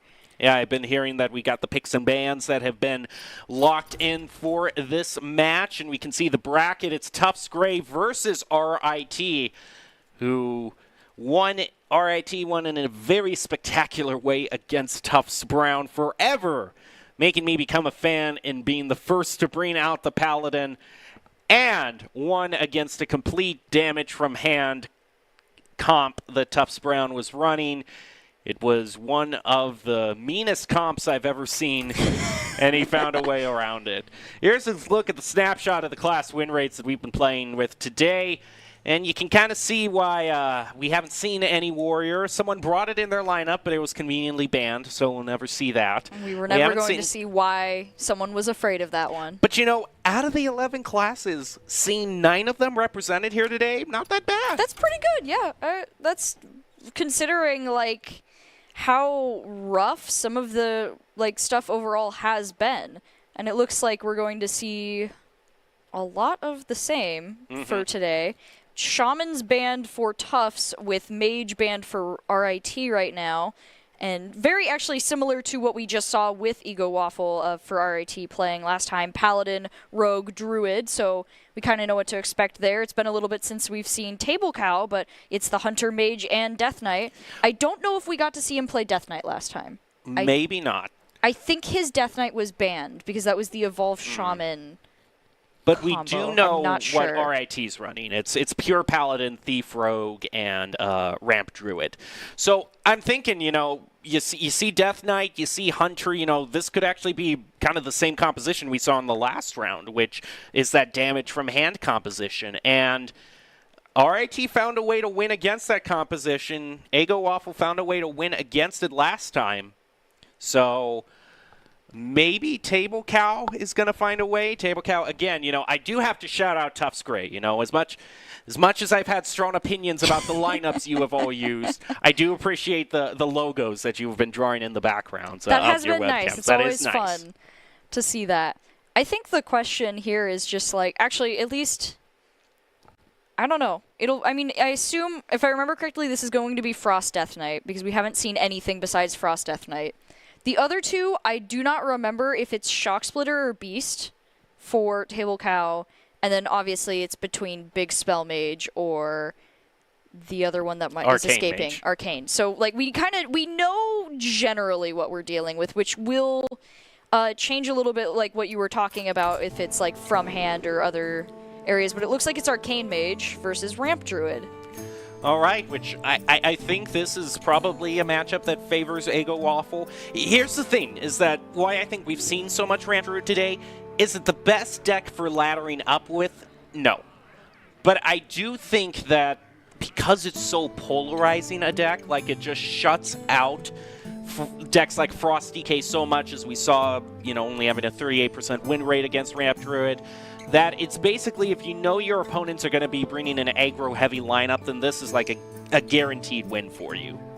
Yeah, and he's just been doing a really good job timing the way he defends himself as well, and he's been able to get a lot of armor off. We saw that really interesting play last time, where just because of the way that he lined up all of the armor, was able to get out just a ton of damage in one turn. And so that was also because Guff was pulled out early. So we'll have to see if we see something like that this time around as well. Because Guff is kind of the linchpin in a lot of Ramp Druid shenanigans. Thanks to all these innervates, that Ramp is going to get started up very early. Wild Growth played on turn 1. That means he could also innervate into into the gardener this turn. I mean, I know he has a more complicated name, but he's essentially a gardener. Yeah. He's hanging out with his flowers. Draw a nature spell, gain more mana, which I'm sure Druid's, all for that. Druid is never going to complain about that one. The one thing, though, that's kind of a wrench in the plan is this Iron Deep Trog that was played. Yeah, that was a smart play for this. But I just don't think it's, it'll take the other 1/2 on the board for now if it means just gaining more mana. That's not the best draw for him, however. Problem is if he doesn't have anything to play next turn, he has to play the Moonlit Guidance, and already this mage is just building up such a huge board. And the Deathborn now. Ooh, that's gonna be a really rough thing ugly. to deal with. Oh my goodness! Normally you want mana, but not like this. Yeah, no kidding. Let's see. Well,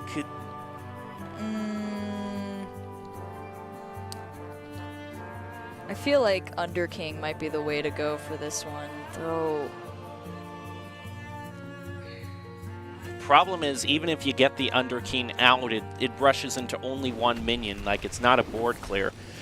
But the one kind of upside is like now he knows he's not gonna trigger the Iron Deep anymore because the mage can't play anything now. That's true. Oh boy. Yeah, that's already a really big board. It's not like a high-powered board, but let's see, that's still 8 damage, I think, in total there, which is not where you want to be right now, already at 26 health here for Ego Waffle. You gotta be scrappy with scraps. He's going to split a Nourish with Jerry Rig and just go for one of the trades.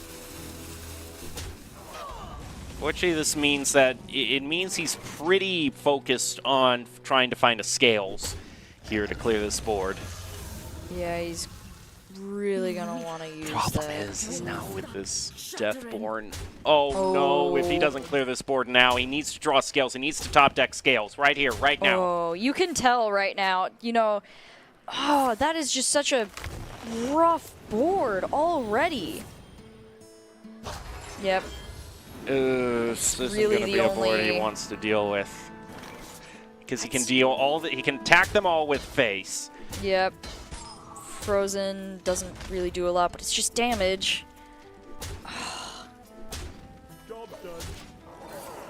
Yep, and that... There it is. Oh. I think that's probably game. Yeah, unless we get... Nope, yeah, it's not really... Alright, Dredge, let's see. Another Underking. I mean, I guess if you really wanted the... I mean, I guess you can gain a whole lot of armor here. That is a lot. He's basically healed himself back up to full health. That is probably the best strategy for that right now if you want to be able to keep your health up. But call me a pessimist for saying... I mean, that is 12 damage on the board and then an extra 12, right? Because they deal 2 damage to random enemies. Mm-hmm. So it's a total of 24, potentially, just anywhere. Not if they attack face, though. Yeah. One thing, he does have a little bit more reach from his hand with that Blood Mage Thalnos. That's going to charge up all those Arcane Bolts. That's not really great. I'd much rather have the Holy Smite if it just did 3 damage, period, but we can't all have what we want.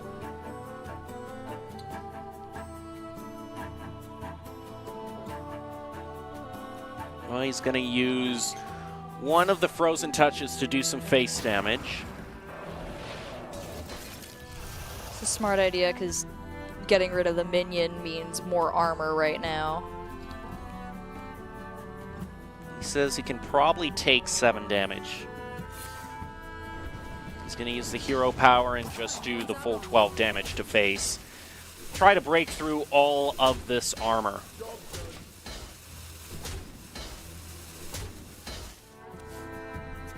Alright. Okay. Okay. that's definitely... He kind of shrugs that off. It's not the worst thing he could have seen. There's the scales he was looking for, but the problem is this is a different type of scales that is really problematic now. Earth and scales puts him out of range of lethal again. Ooh.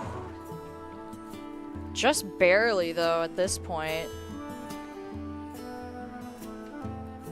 With just how much is on the board. Okay, this is the no. This is the do or die moment. I think he thinks he probably thinks he has lethal here. Yeah, looking at this right now. He's close. Yep, okay. More. Okay, more. Those are going to deal 4 damage, and he gets them back in his hand.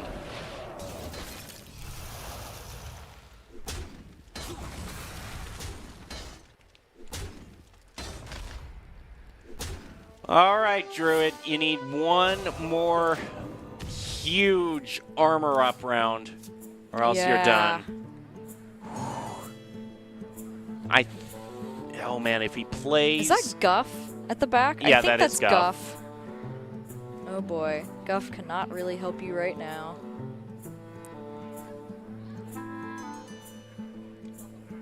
Unless you're one of the 2/2s, maybe that 5 health is allows you to hang in there for just one more turn.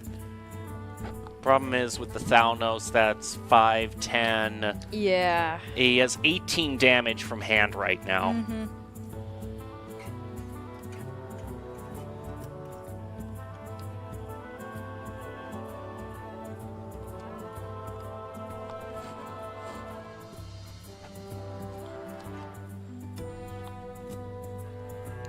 Even with the Alistar, I don't probably think that this is a way he can get out of this one.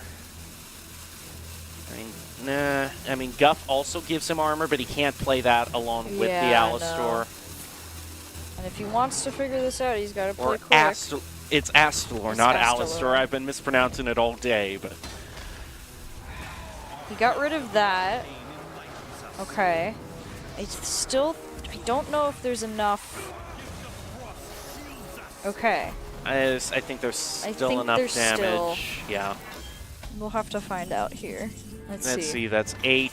Yeah, he's got it. Yeah. Frustrating, but it's just the way it works out sometimes. Well played. It wasn't necessarily a bad matchup, but just a very good starting hand to try and compete against. And luckily it's the first round between these two, so they'll be able to adapt and learn. And he won't be able to go against this again. I mean, it was really the Iron Deep Trogs at the beginning that set up for all of that those. mass summoning of skeletons that was the deciding factor of this game. But yeah, we now have one out of the way for Table Cow, so he's At least got to I pick do not between have to those see any two. more Arcane Mage today, so happy in that one. That is not an option currently. So now we've got for Table Cow, we've got Hunter, and we've got what if I remember correctly, is Frost Death Knight, because I don't believe we've seen anything else besides that at this point. And then we've got, as we know, Ramp Druid and Thief Rogue and Pure Paladin against a Hunter that is either Beast or Shock Spitter. Which you've got so much of kind of an aggro lineup here that I think you would just probably want to run back the Ramp Druid, because if your Paladin and Rogue decks are unfavored right now, then you got to kind of give them the best chance they have to try to get through. So you just got to try to take that favored matchup again. He's going to take it to Pure Paladin this time. Let's see, going up against Frost Death Knight. This is normally a really good start. The concern I have is just taking too much of his own health away. Yeah. This is actually a similar matchup to the one we watched between RAT and Tufts last time too, where Ego Waffle did use Paladin against Death Knight and did end up winning that one. It was all based off of those insane Countess hits. So we'll have to see if something similar can be pulled off here to deal with the Death Knight just out of hand damage that we were talking about. It's going to be a full mulligan for Table Cow. It's slightly better for him. He gets Therusian back, so Oh boy, our it's favorite. our old friend. Old friend Therusian, who gave us a very good panic attack earlier, I think is the best way to describe that. Well, that was interesting. Table Cow kind of cringed at seeing that 2-1. I don't know if that was a cringe in saying, hey, buddy, you know, you don't want to take your own health away, or it was more a cringe of, this could be bad for me. We'll have to find out going into these next matches, though. Let's see. Now, drawing 2 of the Bannermen so early is pretty good. That is a good way to start stacking up your hand's damage overall. I don't see, because it's going to start charging up the buffet, the Bigum. And once he gets charged up, he summons 2 3-1s with Divine Shield, and those are really tough to get rid of. Therusian is going to hit the Bannerman. He takes that out from the weapon, discounting the Glacial Advance even further. Let's see. He could... No. Probably wants to wait a little bit longer on order in the court. Yeah, I would say he probably doesn't want to wait more than 1 or 2 turns to use that. He wants to get Countess down on 7, so he needs to make sure he draws that. I think the latest he can play it is next turn 5, because then that means on 6 mana the other Light Ray is drawn, and then it's going to be Countess.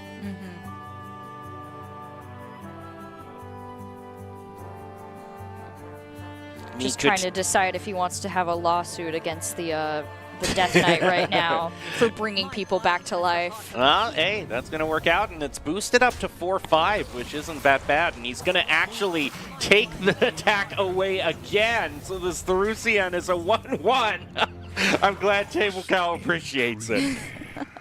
He has flashbacks from the last game where instead of it becoming just a 1-1, there was about 5 of them on the field. So, you know, good start to get to not have Therusian just destroying everything you care about for a little bit.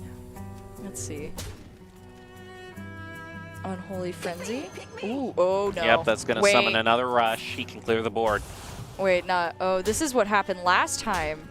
Oh, right. This is what happened. I was just talking about this. Gosh dang it. It's not as bad as It's not as bad, but I do find it funny. I was just like, oh, that's not going to happen. And then I looked down and saw the Noggling, and I was like, never mind. Okay, he is not happy to see that buffet Biggin there. He's like, no.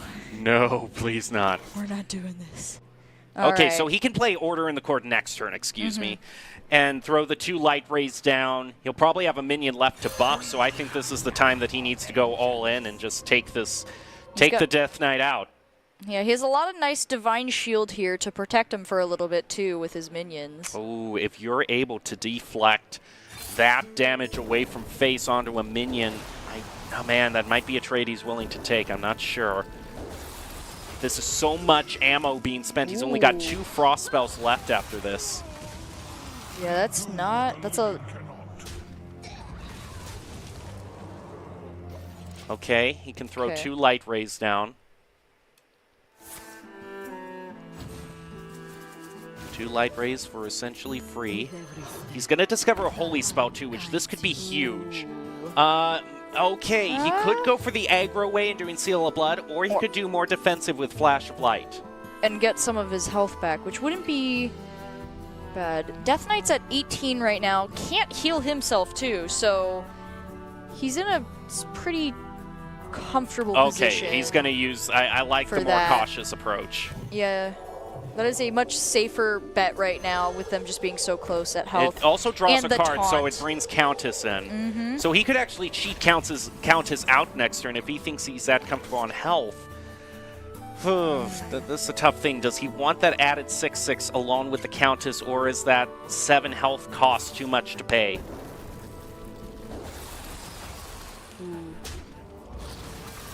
Ooh. I don't know. He might decide that he can pay that 6 health. It's going to be very close here in this next turn or so, depending on how this goes. Yep.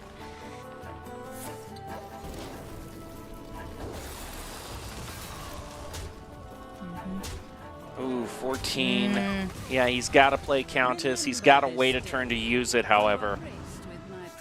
I think Frost Death Knight still has a chance. Oh, he's got it. Oh, yep, okay. I think this is probably it. Here we go. All right, let's see what happens. Okay, yep, he whips. Yep. Oh, no, he can't play both of those. No, we're okay. We're okay for now. He's close. So though. what we need is another, that same Colossal needs to be pulled again. Oh, yeah, we need the good old life steal he draws behemoth. one more, he gets it off over the refresh too. Oh my gosh. Does he want to play? No, he's going to save that. Okay, these have to be the best Colossals ever. All or right, here we Legendaries go. K. First, Oh! yes, he gets it! He gets There it! it is! He actually got it! Oh, let's Okay, keep the let's train see. rolling. Who's next? Caligos is pretty cool. You discover a spell playing him. And it costs 0, which is never a bad thing. Yep. All right. He's got 4 left. Okay, he's going to see Yep. what he gets off of Caligos first. Not a bad idea. Let's see. Hold the bridge. Oh, Mana give your Thirst hero and and life life steal. steal. Okay. Another way to heal up. I'm not against. You can also give a minion +2/+1 Divine Shield and Again, life steal until I've- end of turn. So yeah. yeah, all right. Gonna see what this. Oh! The Russian Rin Fury run is actually better. Oh my gosh. Okay, summon everything back to your board. Leave the it. 5/6 up. Do it. Come on. Or actually, no, you can leave the 1/1 up. This is, yeah, and play the Colossal. Oh my goodness, Countess, you never disappoint. Oh my gosh. He's so Oh. He is witnessing the game stolen away from him at this moment. Although he still could, just glacial advance this. I mean, We'll there's see still how that this option. goes. Yeah. Oh, it's a lot. Wow. Yeah. I feel Table Cal's reaction right now. That is understandable. That was quite the way for that to end up going here. Jeez. All right. 4 damage. Gonna This deal some goes- damage to the behemoth. More damage. But to, none of that damage is hitting face. I mean, it's definitely. Wars to come. Yeah. Whew. Paladin against Death Knight strikes again. Wow. The Countess has pulled through for him every single time. Now, All I right. gotta say, I Jeez. played Countess many a times. There are plenty of times you whiff on it. Oftentimes, you're just happy to get one good legendary minion. But he got 3. I mean, the Behemoth, Caligos, and Oh the my 6/8 gosh. Shaman. Oh my goodness. Yeah, no, that was wow. When I was watching that last little bit and he pulled out the Countess, I was like, if he does not get the lifesteal He's done. in any way, he's done. And then not only does he get the Colossus lifesteal, but he gets a Colossus that gave him a spell that gave him lifesteal. And as soon as I saw that, I was like, oh, unless the Death Knight can get a lot more frost spells out here, it's not happening, because he had the damage potential for a OTK, just not after lifesteal came in. All right, what Well, a we won't game see with that again, Paladin. We're not going to see it again, but you still have the Druid to get through. I gotta say though, for Table Cal, if he's already tilted about the Countess generating random stuff, then he's got to get the Thief. mental fortitude to deal with this thief Oh rogue. my gosh, yeah.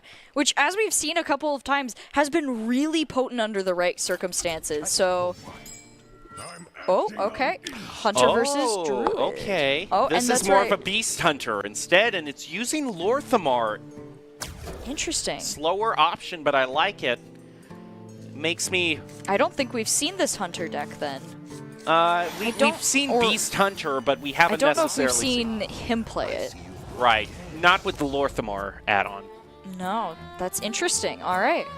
Problem is for him is that Ego Waffle has already drawn Guff. Yeah. Guff is sitting there, ready to go. He realized he can't waste any time here. He's going to summon a Dormant Wild Seed.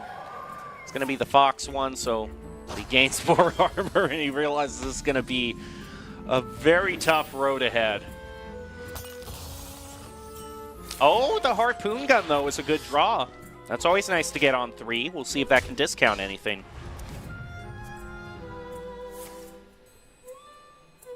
Let's see, he needs the... Oh, he gets the wild growth. That's perfect for him. He's got the perfect opening hand now. This is a really nice opening hand.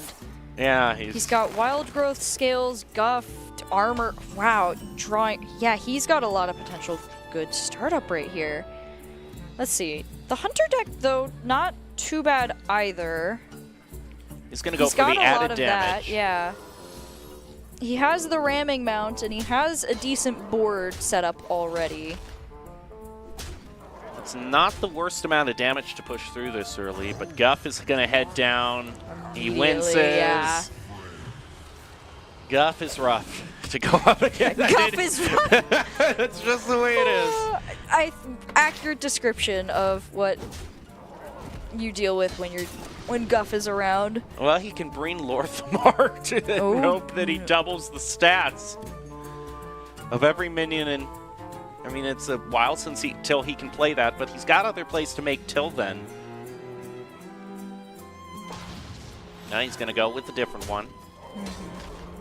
Well, the nice thing is that Lorthamar will still be at the bottom for him next turn if he wants to grab it. So he can grab one to use more quickly. Ooh, Skill of Onyxia. Surprise, surprise.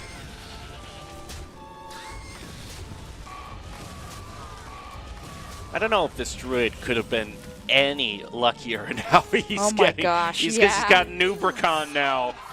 He's getting everything he needs. Pet Collector bringing out... Ooh, the Oshiron Saber is coming out. That is a value trade. And if he trades that right now... Let's see. Huh. He's going to go for the Wild Seeds. Interesting. At least he knows he's at the bottom now, so...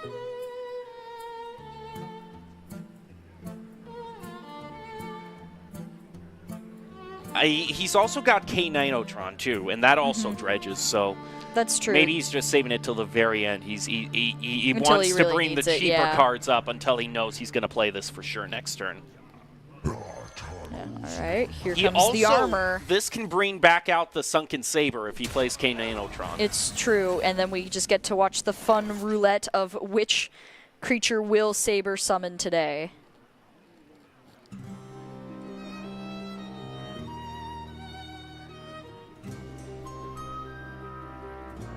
Let's decide what he wants to try. He's actually gonna... Oh, no, that's still too delayed, I think, because I would still leave the 6-2 up.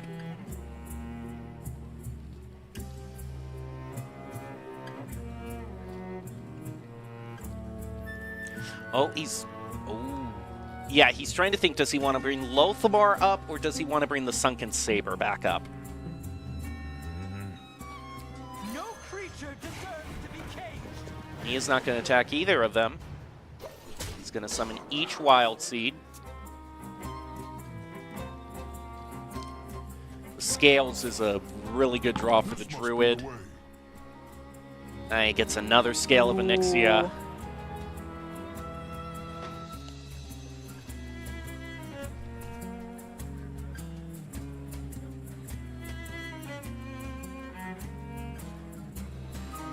Also contemplating Miracle Growth because that's his main card draw engine, so throw that in, but he's actually just going to go for the straight. More armor is always good when your health is that low. Plus, getting all that armor, he can cheat out the Script Keeper.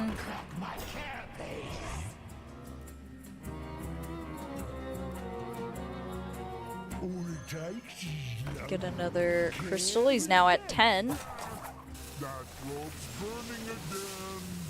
he gonna... Oh, there makes sense, yeah. Nice draw, getting the 8, so he has card draw now. Because he needs to find the other minions should he want a Nubricon to actually pay dividends for him.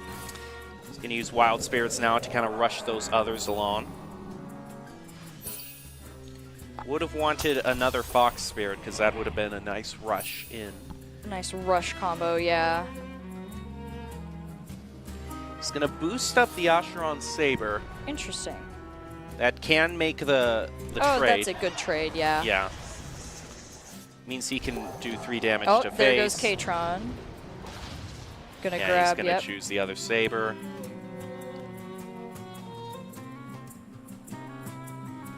Man, he is low on cards to play, however. And I think this Druid has enough health and the ways to get the card draw that he can survive through this. Yeah, there's enough survivability here.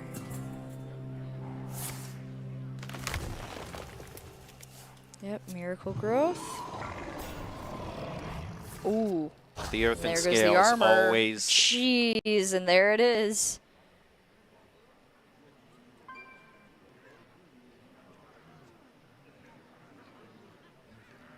Thinking about what when he wants to trade with, but the trade here with 3-2 would be pretty pointless.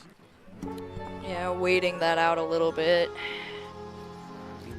You normally want to trade if it means something. Thing is, though, is that it is a taunt, so you're going to have to attack into it anyway, but probably wants to save that for the 9-9, and this Hunter isn't pushing too much damage. Though both these Elk are going to come online next turn. That rope's burning again. Let's see here. Yep. Elk are gonna activate. And another taunt.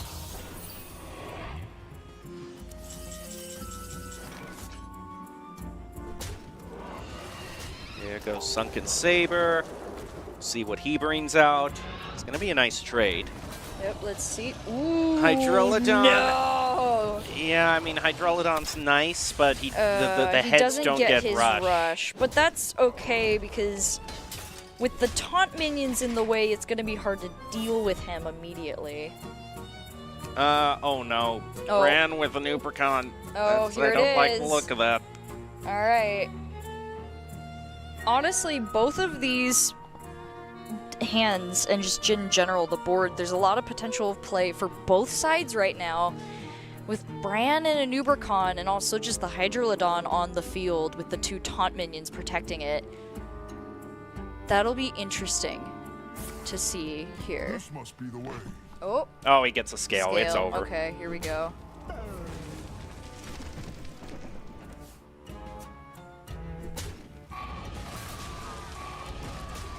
So using this now, he can more accurately snipe out Yeah. the now Hydrolodon.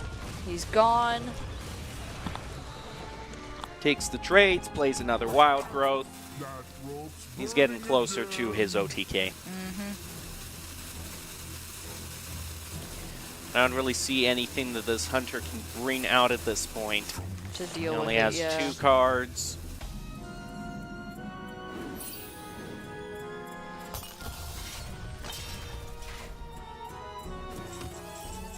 I mean, this isn't the worst damage to push out along with the King Crush, but it's not lethal. No, it's just with how much armor there is, all he can really do is just kind of He prevent. can take away exactly all of the armor. Yeah, which does help deal with what he can do when he tries to activate a Ubercon, but still, with Brawn around, it's just so nasty. Yep, Don't take the scales. just gonna get rid of King Crush now.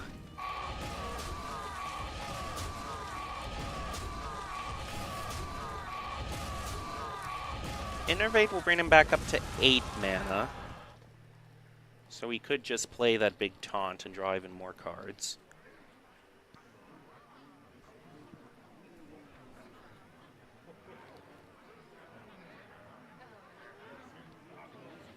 Yeah, he's Yep, gonna do there that. you go. Summon the big taunt. There's really nothing he can do now. If he doesn't draw anything here, no. Yeah. I would just kind of bow out here. But I know a lot of these players never concede, which, you know, competitively you should, you know, never concede. But it just means, for us, a little bit of a drawing out of the inevitable at this point. It just really depends on how this next little bit goes, because I highly doubt there's going to be a lot he can do to stop this. The most is, like, realistically, I feel like the minion counter would be the safer one, because, yeah, there might be a couple spells that go out, but if you get lucky, he doesn't have a lot of minions to spare on minion counter. He does have the Jerry Rig Carpenter, however. That's about it. Yeah, that's true. All you need is one to be able to play around it.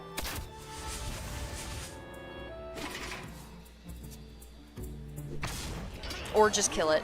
That works too. With Bran. All right, here it begins now. Yep. And he gets his Anubricon combo. As our husks break, All right, here it is. Why we are afraid of Ramp Druid right now. It has been doing a lot of comebacks, that's for sure.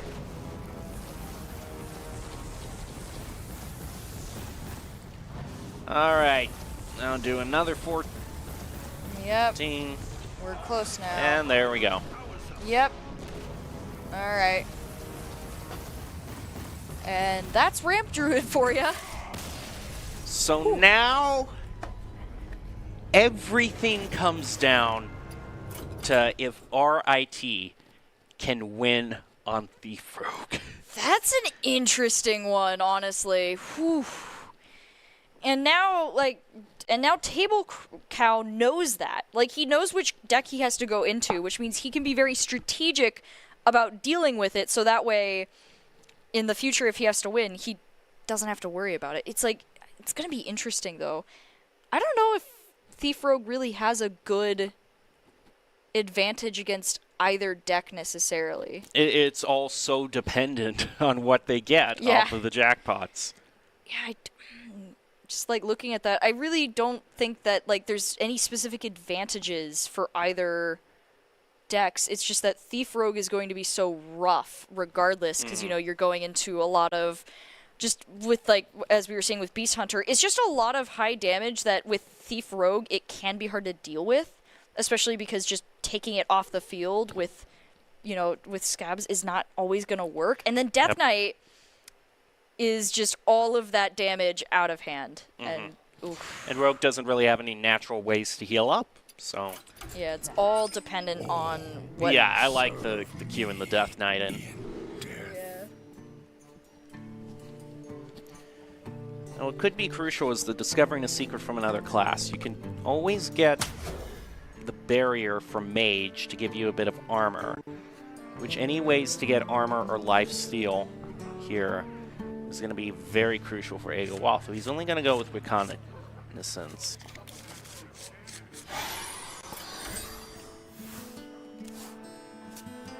And the jackpot, okay. It's a decent start. Start the Bone Breaker. He's going to save that for now. Now a whole bunch of options available. Anyway. Oh, concoctions. And he has jackpot there for later on. Is he going to go double hazy, double blue? Or he could go more card draw. I think the safer option would be more card draw. Just get as many cards as possible, yeah. Gets two cards from deck and one new card in hand. So not that bad. All right. I suppose you could just. Well, no. The problem is with playing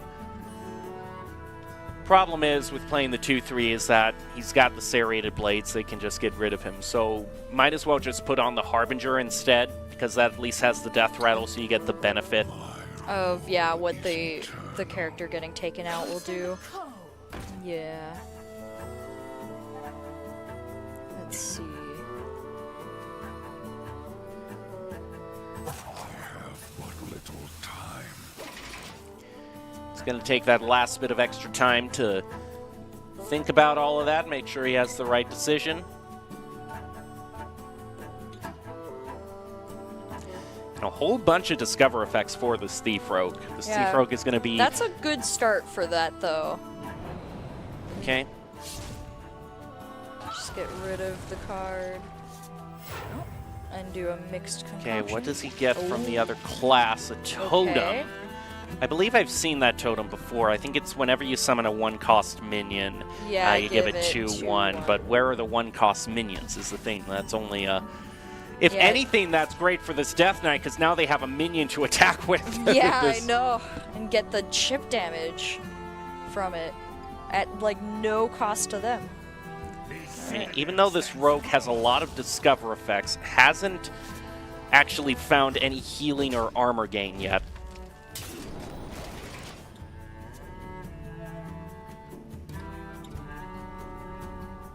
He's going to prep. Discount for Cognizance. This gives the opportunity for any 6-cost Death Rattle minion to be brought out. Oh, Let's see. that's not a bad minion to place down. Yeah. Not dead. It's a That good... is such an anti-aggro minion, and the thing is, if that's going to be resummoned, that's a lot of defense. That's always good to have around. Let's see. Death Rattle's gonna go through. Draw. Ooh, 2 Death Chillers. And he does have Horn of Winter, so he could place both Death Chillers down. And Use then... Horn of Winter and Coin. Oh, and get a nasty... But the problem is, if he does that, then the undead is just going to clear the whole board. So against any other board, I'd say go for it, but against right the one now, that, yeah. Yeah, it's not worth it. The long-term reward is not worth any of that right now. Let's see. The Naga might not be bad, just to see what the spell you could get. Or, He'll take 3 damage, freeze that minion, yeah, and buy clear it. himself a turn. Almost there. Oh, And just clear it with the hero power. Not Doesn't a pay bad anything idea. for that. All right, what secret do you get? Counterspell is not bad. Ice Trap is also Spell Disruption, or you could do Reckoning. But this whole, man. I mean, Frost Death Knight, yes, you can play around Counterspell because you got so many cheap spells, but I mean... it's still... And that's still a whole 3 mana he has to spend if he wants to cast it. He's just going to do the Paladin secret. Not going to use Jackpot. Oh, Right. those are good ones. The Paladin one especially, that shoots out 5 rays. If it hits an opponent's minion, it does 2 damage. If it hits one of your minions, it gives it +2/+2. Ooh. So it's kind of a multi-purpose. Marrow Manipulator, that's not too bad. How many? Yeah, he's got 3 corpses, so that Marrow Manipulator can do... It's getting up to its 10 damage limit. Problem is it just costs so much. Yeah, it's a lot to have to do that. Repulsive Gargantuan isn't really going to be useful in this case. The Yabar Frostbaker might not be bad later on, but he only has 2 spells right now in his hand. Yeah, he's going to take the 6 mana. Gives him a little bit more opportunity to do one final move. I don't feel like the most he could have done, but... Twisting Nether would normally be really good, but against Frost Death Knight, it's just not the class. Where you followed? Secret from another class, he gets another one. Oh. None of these are good. The good news for Tufts Gray, Table Cow, none of these gain armor or help him heal up any. See what he gets off this other jackpot. He might cast that. Alright. That summons... It summons a taunt, and it does 6 damage, or what they do. So not out of the realm of possibility even yet. He's going to be able to do a good amount of damage at this point.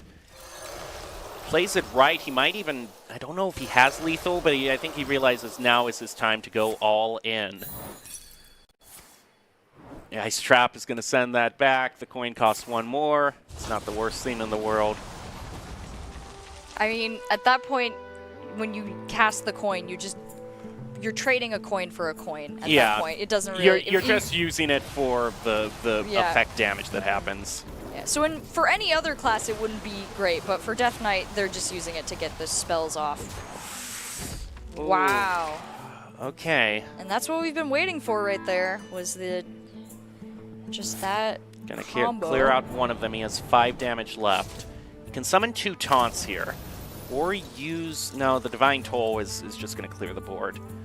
Shadow Waltz, probably the best in terms of raw stats. The taunts to protect at this point. Yikes. Yeah, 10 to 26. But there's still no way for him to heal up, and that's the crucial No, that's thing. the big problem right now. He doesn't have any cards in the backlog to use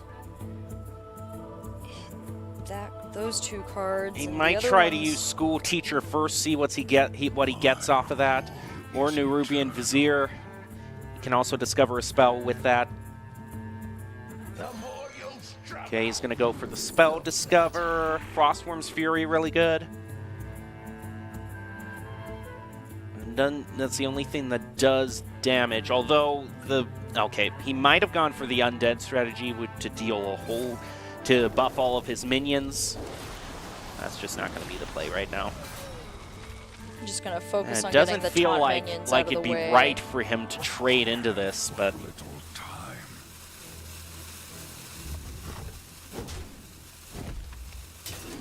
yeah, that brings him down to 7. He's just gonna hold it there. We're close now. Jeez. He's so tantalizingly close to the... Alright, Sunwell's gonna be procced. Let's see what we get. Brings him down to 5. Okay, he's gonna probably play the Contraband Stash. So that just gives him more taunts that he can play. And that's not a bad thing to have access to. Shadow Waltz again, it's 3 more taunts.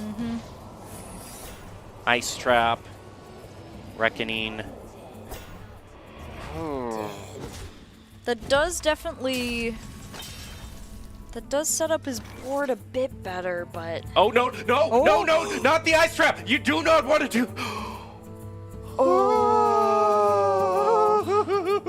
Jeez. Oh, no, don't be too careless. No. Jem just watched this guy's life flash before his eyes. For him.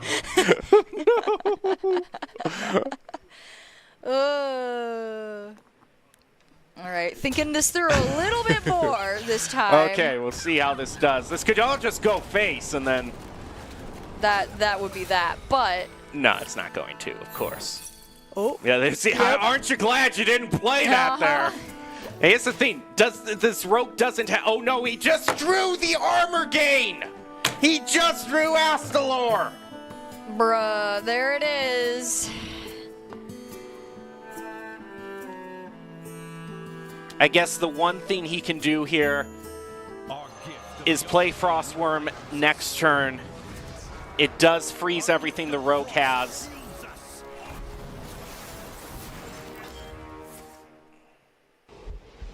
I mean, this doesn't really make that much of a difference if everything... Oh, no, he's going to play that back. Oh, Bring it back for there even it more armor. is. That's rough. Shadow Step, such a nasty card. The thing that really ties Thief Rogue all together, Shadow Step, such a low-cost card, but it has so much impact once you get a good card. There are a lot of people arguing that that card needs to be rotated out this next core set rotation coming up in a few months. People have been complaining about Shadow Step for the longest time. Been in the game since the beginning, but only seems to get more and more powerful. Based on the cards that are added. Yep. Yeah. No, it's so instrumental to making this whole setup here work. Okay, they have two. Frostworms.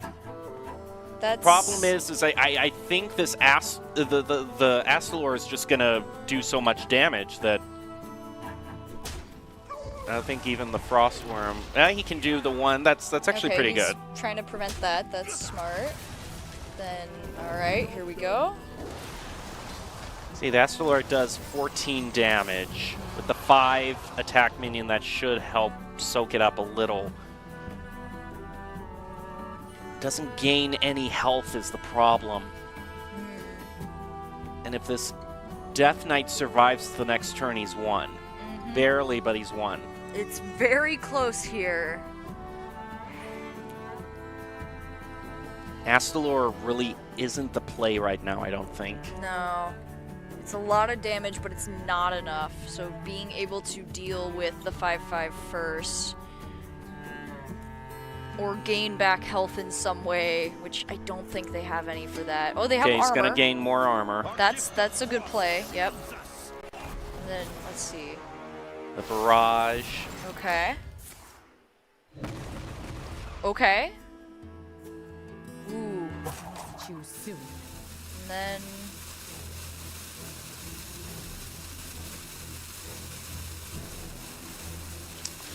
Thing is that this Death Knight also doesn't have really. He doesn't have the same health that he can play around with now. Just that 2 damage is Alright. probably makes all the difference. now he has another Frost Worms, but He's gonna discover another frost spell. let's see if he can get something. Let's see. Frost card. He gets Overseer. I don't Yep. know how much that Freeze does, for but 1 turn. I don't know. no, I, actually, this still plays around Astalor, I think. Astalor does 14 damage, and that card And has 5 yes. health. So it, as long as he can stall for a bit longer. with the weapon, it's 1 off damage. It's close. Does he have? He doesn't have anything else he can really play in place of that. And I think the Overseer, if he plays that, that's going to draw him. He still has some 3 costs and 1 cost spells in his deck that can do direct damage. So I think that might be lethal. He could If also he try to gets take them, yeah. if he gets them. He could also try to take it off the school teacher. The school teachers definitely have the potential for that if they. But the problem is that they draw from all Death Knight spells and not Frost ones that do direct damage. So it really just depends here what's going to happen next. Oh, Choose soon. Replay again. I don't know if that draws. No, it doesn't. Okay, he's going to go for Astalor. Time to make the decision. yep. All right, here we go. Okay, Table Count knows that this is his opportunity. He's got 2 health He's left. got 1 health left. He's about to- 1 yeah. health. He has to do it here. He has Yeah. to draw the right spell. He's got Guild Trader. Okay, he's going to go with Overseer. That's probably All the right, here we safer go. option. Does he draw it? He does! He's got it! Oh, Oh my goodness, gosh. by 1 health! He gets it! Against the Holy Thief crud. Rogue! Oh! Wow. Oh, one of the closest games I've ever seen. That is That one for the books. that was insane. Just the that was a very well calculated risk there. If that had not gone that way at the end there, that would have been a very easy win because there was no more ways to freeze the rest of the enemies. Jeez, I don't know if the Thief Rogue's going to be able to pull that off again is the thing. Because now it's Hunter. Right. Oh, man. And Hunter, yeah, this might be the... And this is an aggro-style deck. I'm pulling up the matchup here just right now, okay? I'll get back to you on what the win rate is. But All right. since I can look up how each deck fares against the other, I'm going to pull up Beast Hunter Let's see. and Rat then King in pull the up starting. matchups. Krakatoa also in the starting. It's not the best Thief Rogue start. Really not great. Astalor at the beginning here. Okay. Ooh. I got the matchup data All for right. you. Hunter is favored. It has a 61.7% win rate against. Once you get above 60, that's really good. So That's going to be interesting advantage here. to Table Count. And if we're looking at the hands right now, Thief is not in a great spot here. No, but decides to keep everything. Well, already swapped out. So that was what they got from their mulligan. Oh, that is and a it was really full, bad mulligan. Yeah, it was a full mulligan too. Okay, he can fill out that curve, though, drawing the Secret Discoverer. And by drawing the extra Wild Spirits, he actually gets to coin into it. What What he would most hope for here off the Wild Spirits is to get the Fox, because that can trade in and protect the Trog. And So that's will what he get wants. it? Yep. Let's see. Will he protect the Trog? Yep, he Yep, gets he gets it. the That's what he Fox. wanted. That's good. Also getting the elk along with it, or the deer around It's with always it. good. Is because he'll get the weapon. That's probably the two. If he had to choose the two, that's the one he wanted. He's forcing that rogue to attack it, wasting a whole turn. This is a really good start for Tufts Gray. Let's see. Yep, another Wild Spirits. Just gonna stack them up. Another. Now he gets the big ones. Ooh. This is a lot of damage, I gotta say. Yeah, that's already really nasty, especially when the bear's gonna come out of taunt. Now, there's a new card I haven't seen in a while, Collateral Damage. The infused cards are being charged as well. Collateral Damage, 8 mana, deals 6 damage to 3 random enemy minions. Excess damage hits the hero. So that has the potential, depending on what minions are going to be played, to deal a whole bunch of face damage and clear the board. Counterspell or Freezing Trap.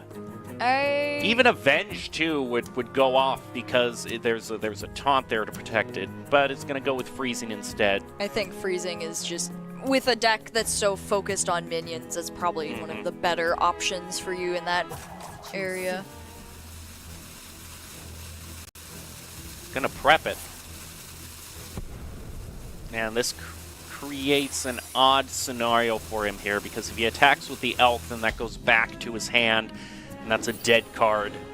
It's not even a card that, you know, he'd be fine with having, but he's gonna do it. He's gonna play into it. Seems like he's not too phased by it. Blade Master Okani comes out. Gonna decide which one he wants to counter. Gonna go with Minion. Did he choose Minion? I think he chose Minion. That's interesting, because that means that this Krakatoa cannot be played.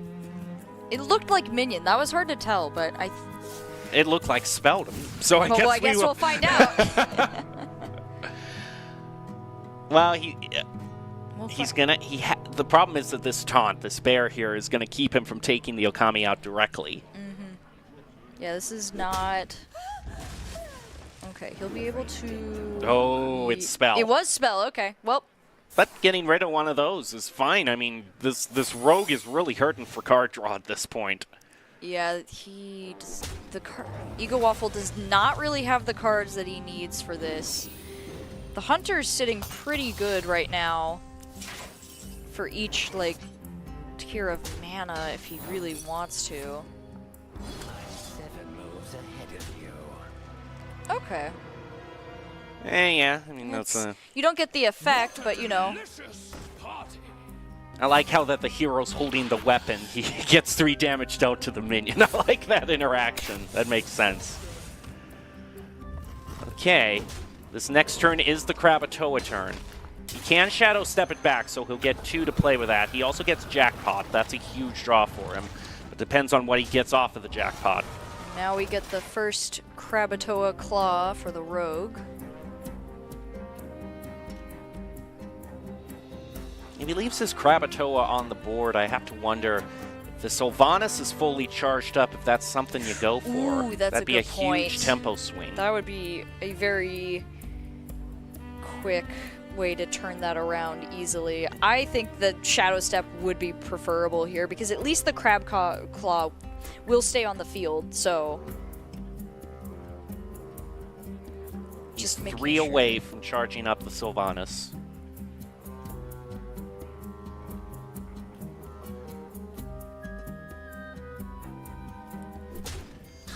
And the trade is going to be made. He trades into the bat as well. Oh, he left the crab up. Oh, all right. I mean, take that crab away. Do not let him shadow step it. Yeah, that- Do it right here. He left If it you up. let Punish him- him. Punish him. If you let him keep that crab, you're going to regret it, because there is a Shadow Step lying in wait. Yeah, Okay, there yep, you there go. it is. Take the crab Yep, take away. I crab. love it. It's... It's their crab now. Table Cow gets the crab. Now collateral damage. Very. Ooh. Okay. He's going to do jackpot first. We'll see what he gets off of that. Scale is not a bad pick. Problem is for him, he can't play it this turn. Yeah, he realizes it's well played. He's going to attack into his own crab. Realizes the game is over. GG's all around. And off of what was one of the closest matches today, it is decided in spectacular function. Table Cow from Tufts Gray winning it 3-2. And I could not have asked for a better match to end the day. Yeah, that was, wow, just overall, I question the Krakatoa staying in. That is my biggest question from that last match, because I feel like if that was pulled back out, I think that match would have lasted longer. I think there would have been some more opportunity for moving around there. But because of Krakatoa, just the punishment from that, there was no way to survive that anymore. But it was also just those last couple of matches were really close overall. Just a lot of interesting just movement that had to be done. And then the Thief just really struggled against the last three classes that he had to play with. So interesting overall. There were a lot of good cards discovered, but in the Death Knight match didn't discover anything that gave him health or armor. Had he discovered one card that would have done that, he probably would have slipped away. Yeah, he could have survived for just a little bit longer and pulled out the cards he needed, but no. Yeah, and I concur with you on the Krakatoa. It's just hanging in there. He would have bought himself probably another turn. That's another turn that he can use his spells. He probably could have used Scale of Onyxia then. He also would have had a chance to use the Sunwell. Of course, with that collateral damage, that probably just would have done face and gotten all of it anyway. But still, a great match between these two. Do you have any final thoughts? I think that just overall, all of these matches today were really interesting. I'm happy that we got to see so many classes and so many variations on the different decks. Like, we didn't just see Shock Splitter, we didn't just see, like, Arcane Mage. We saw, like, a variety for almost all of the classes that were played, and I think that was kind of interesting overall. So there is the final bracket. Tufts Gray winning it, positioning himself in a good position on, because remember, these are all qualifier tournaments. So getting yourself in a good position in the Collegiate Challenge can help you get into the finals later this year. So congrats to Tufts Gray. For all the other players, though, you played your heart out. It's not the end of the road. There are still 2 other qualifier events this spring, so we'll see how the season plays out. But congratulations so much to Tufts Gray for securing their ticket to the finals. And I think that just about does it for today. Thank you for joining me, Runa. Thank you, production, for sticking it out on a Sunday. And thank you, all of you watching, for joining us. We'll see you next time. You have a good day.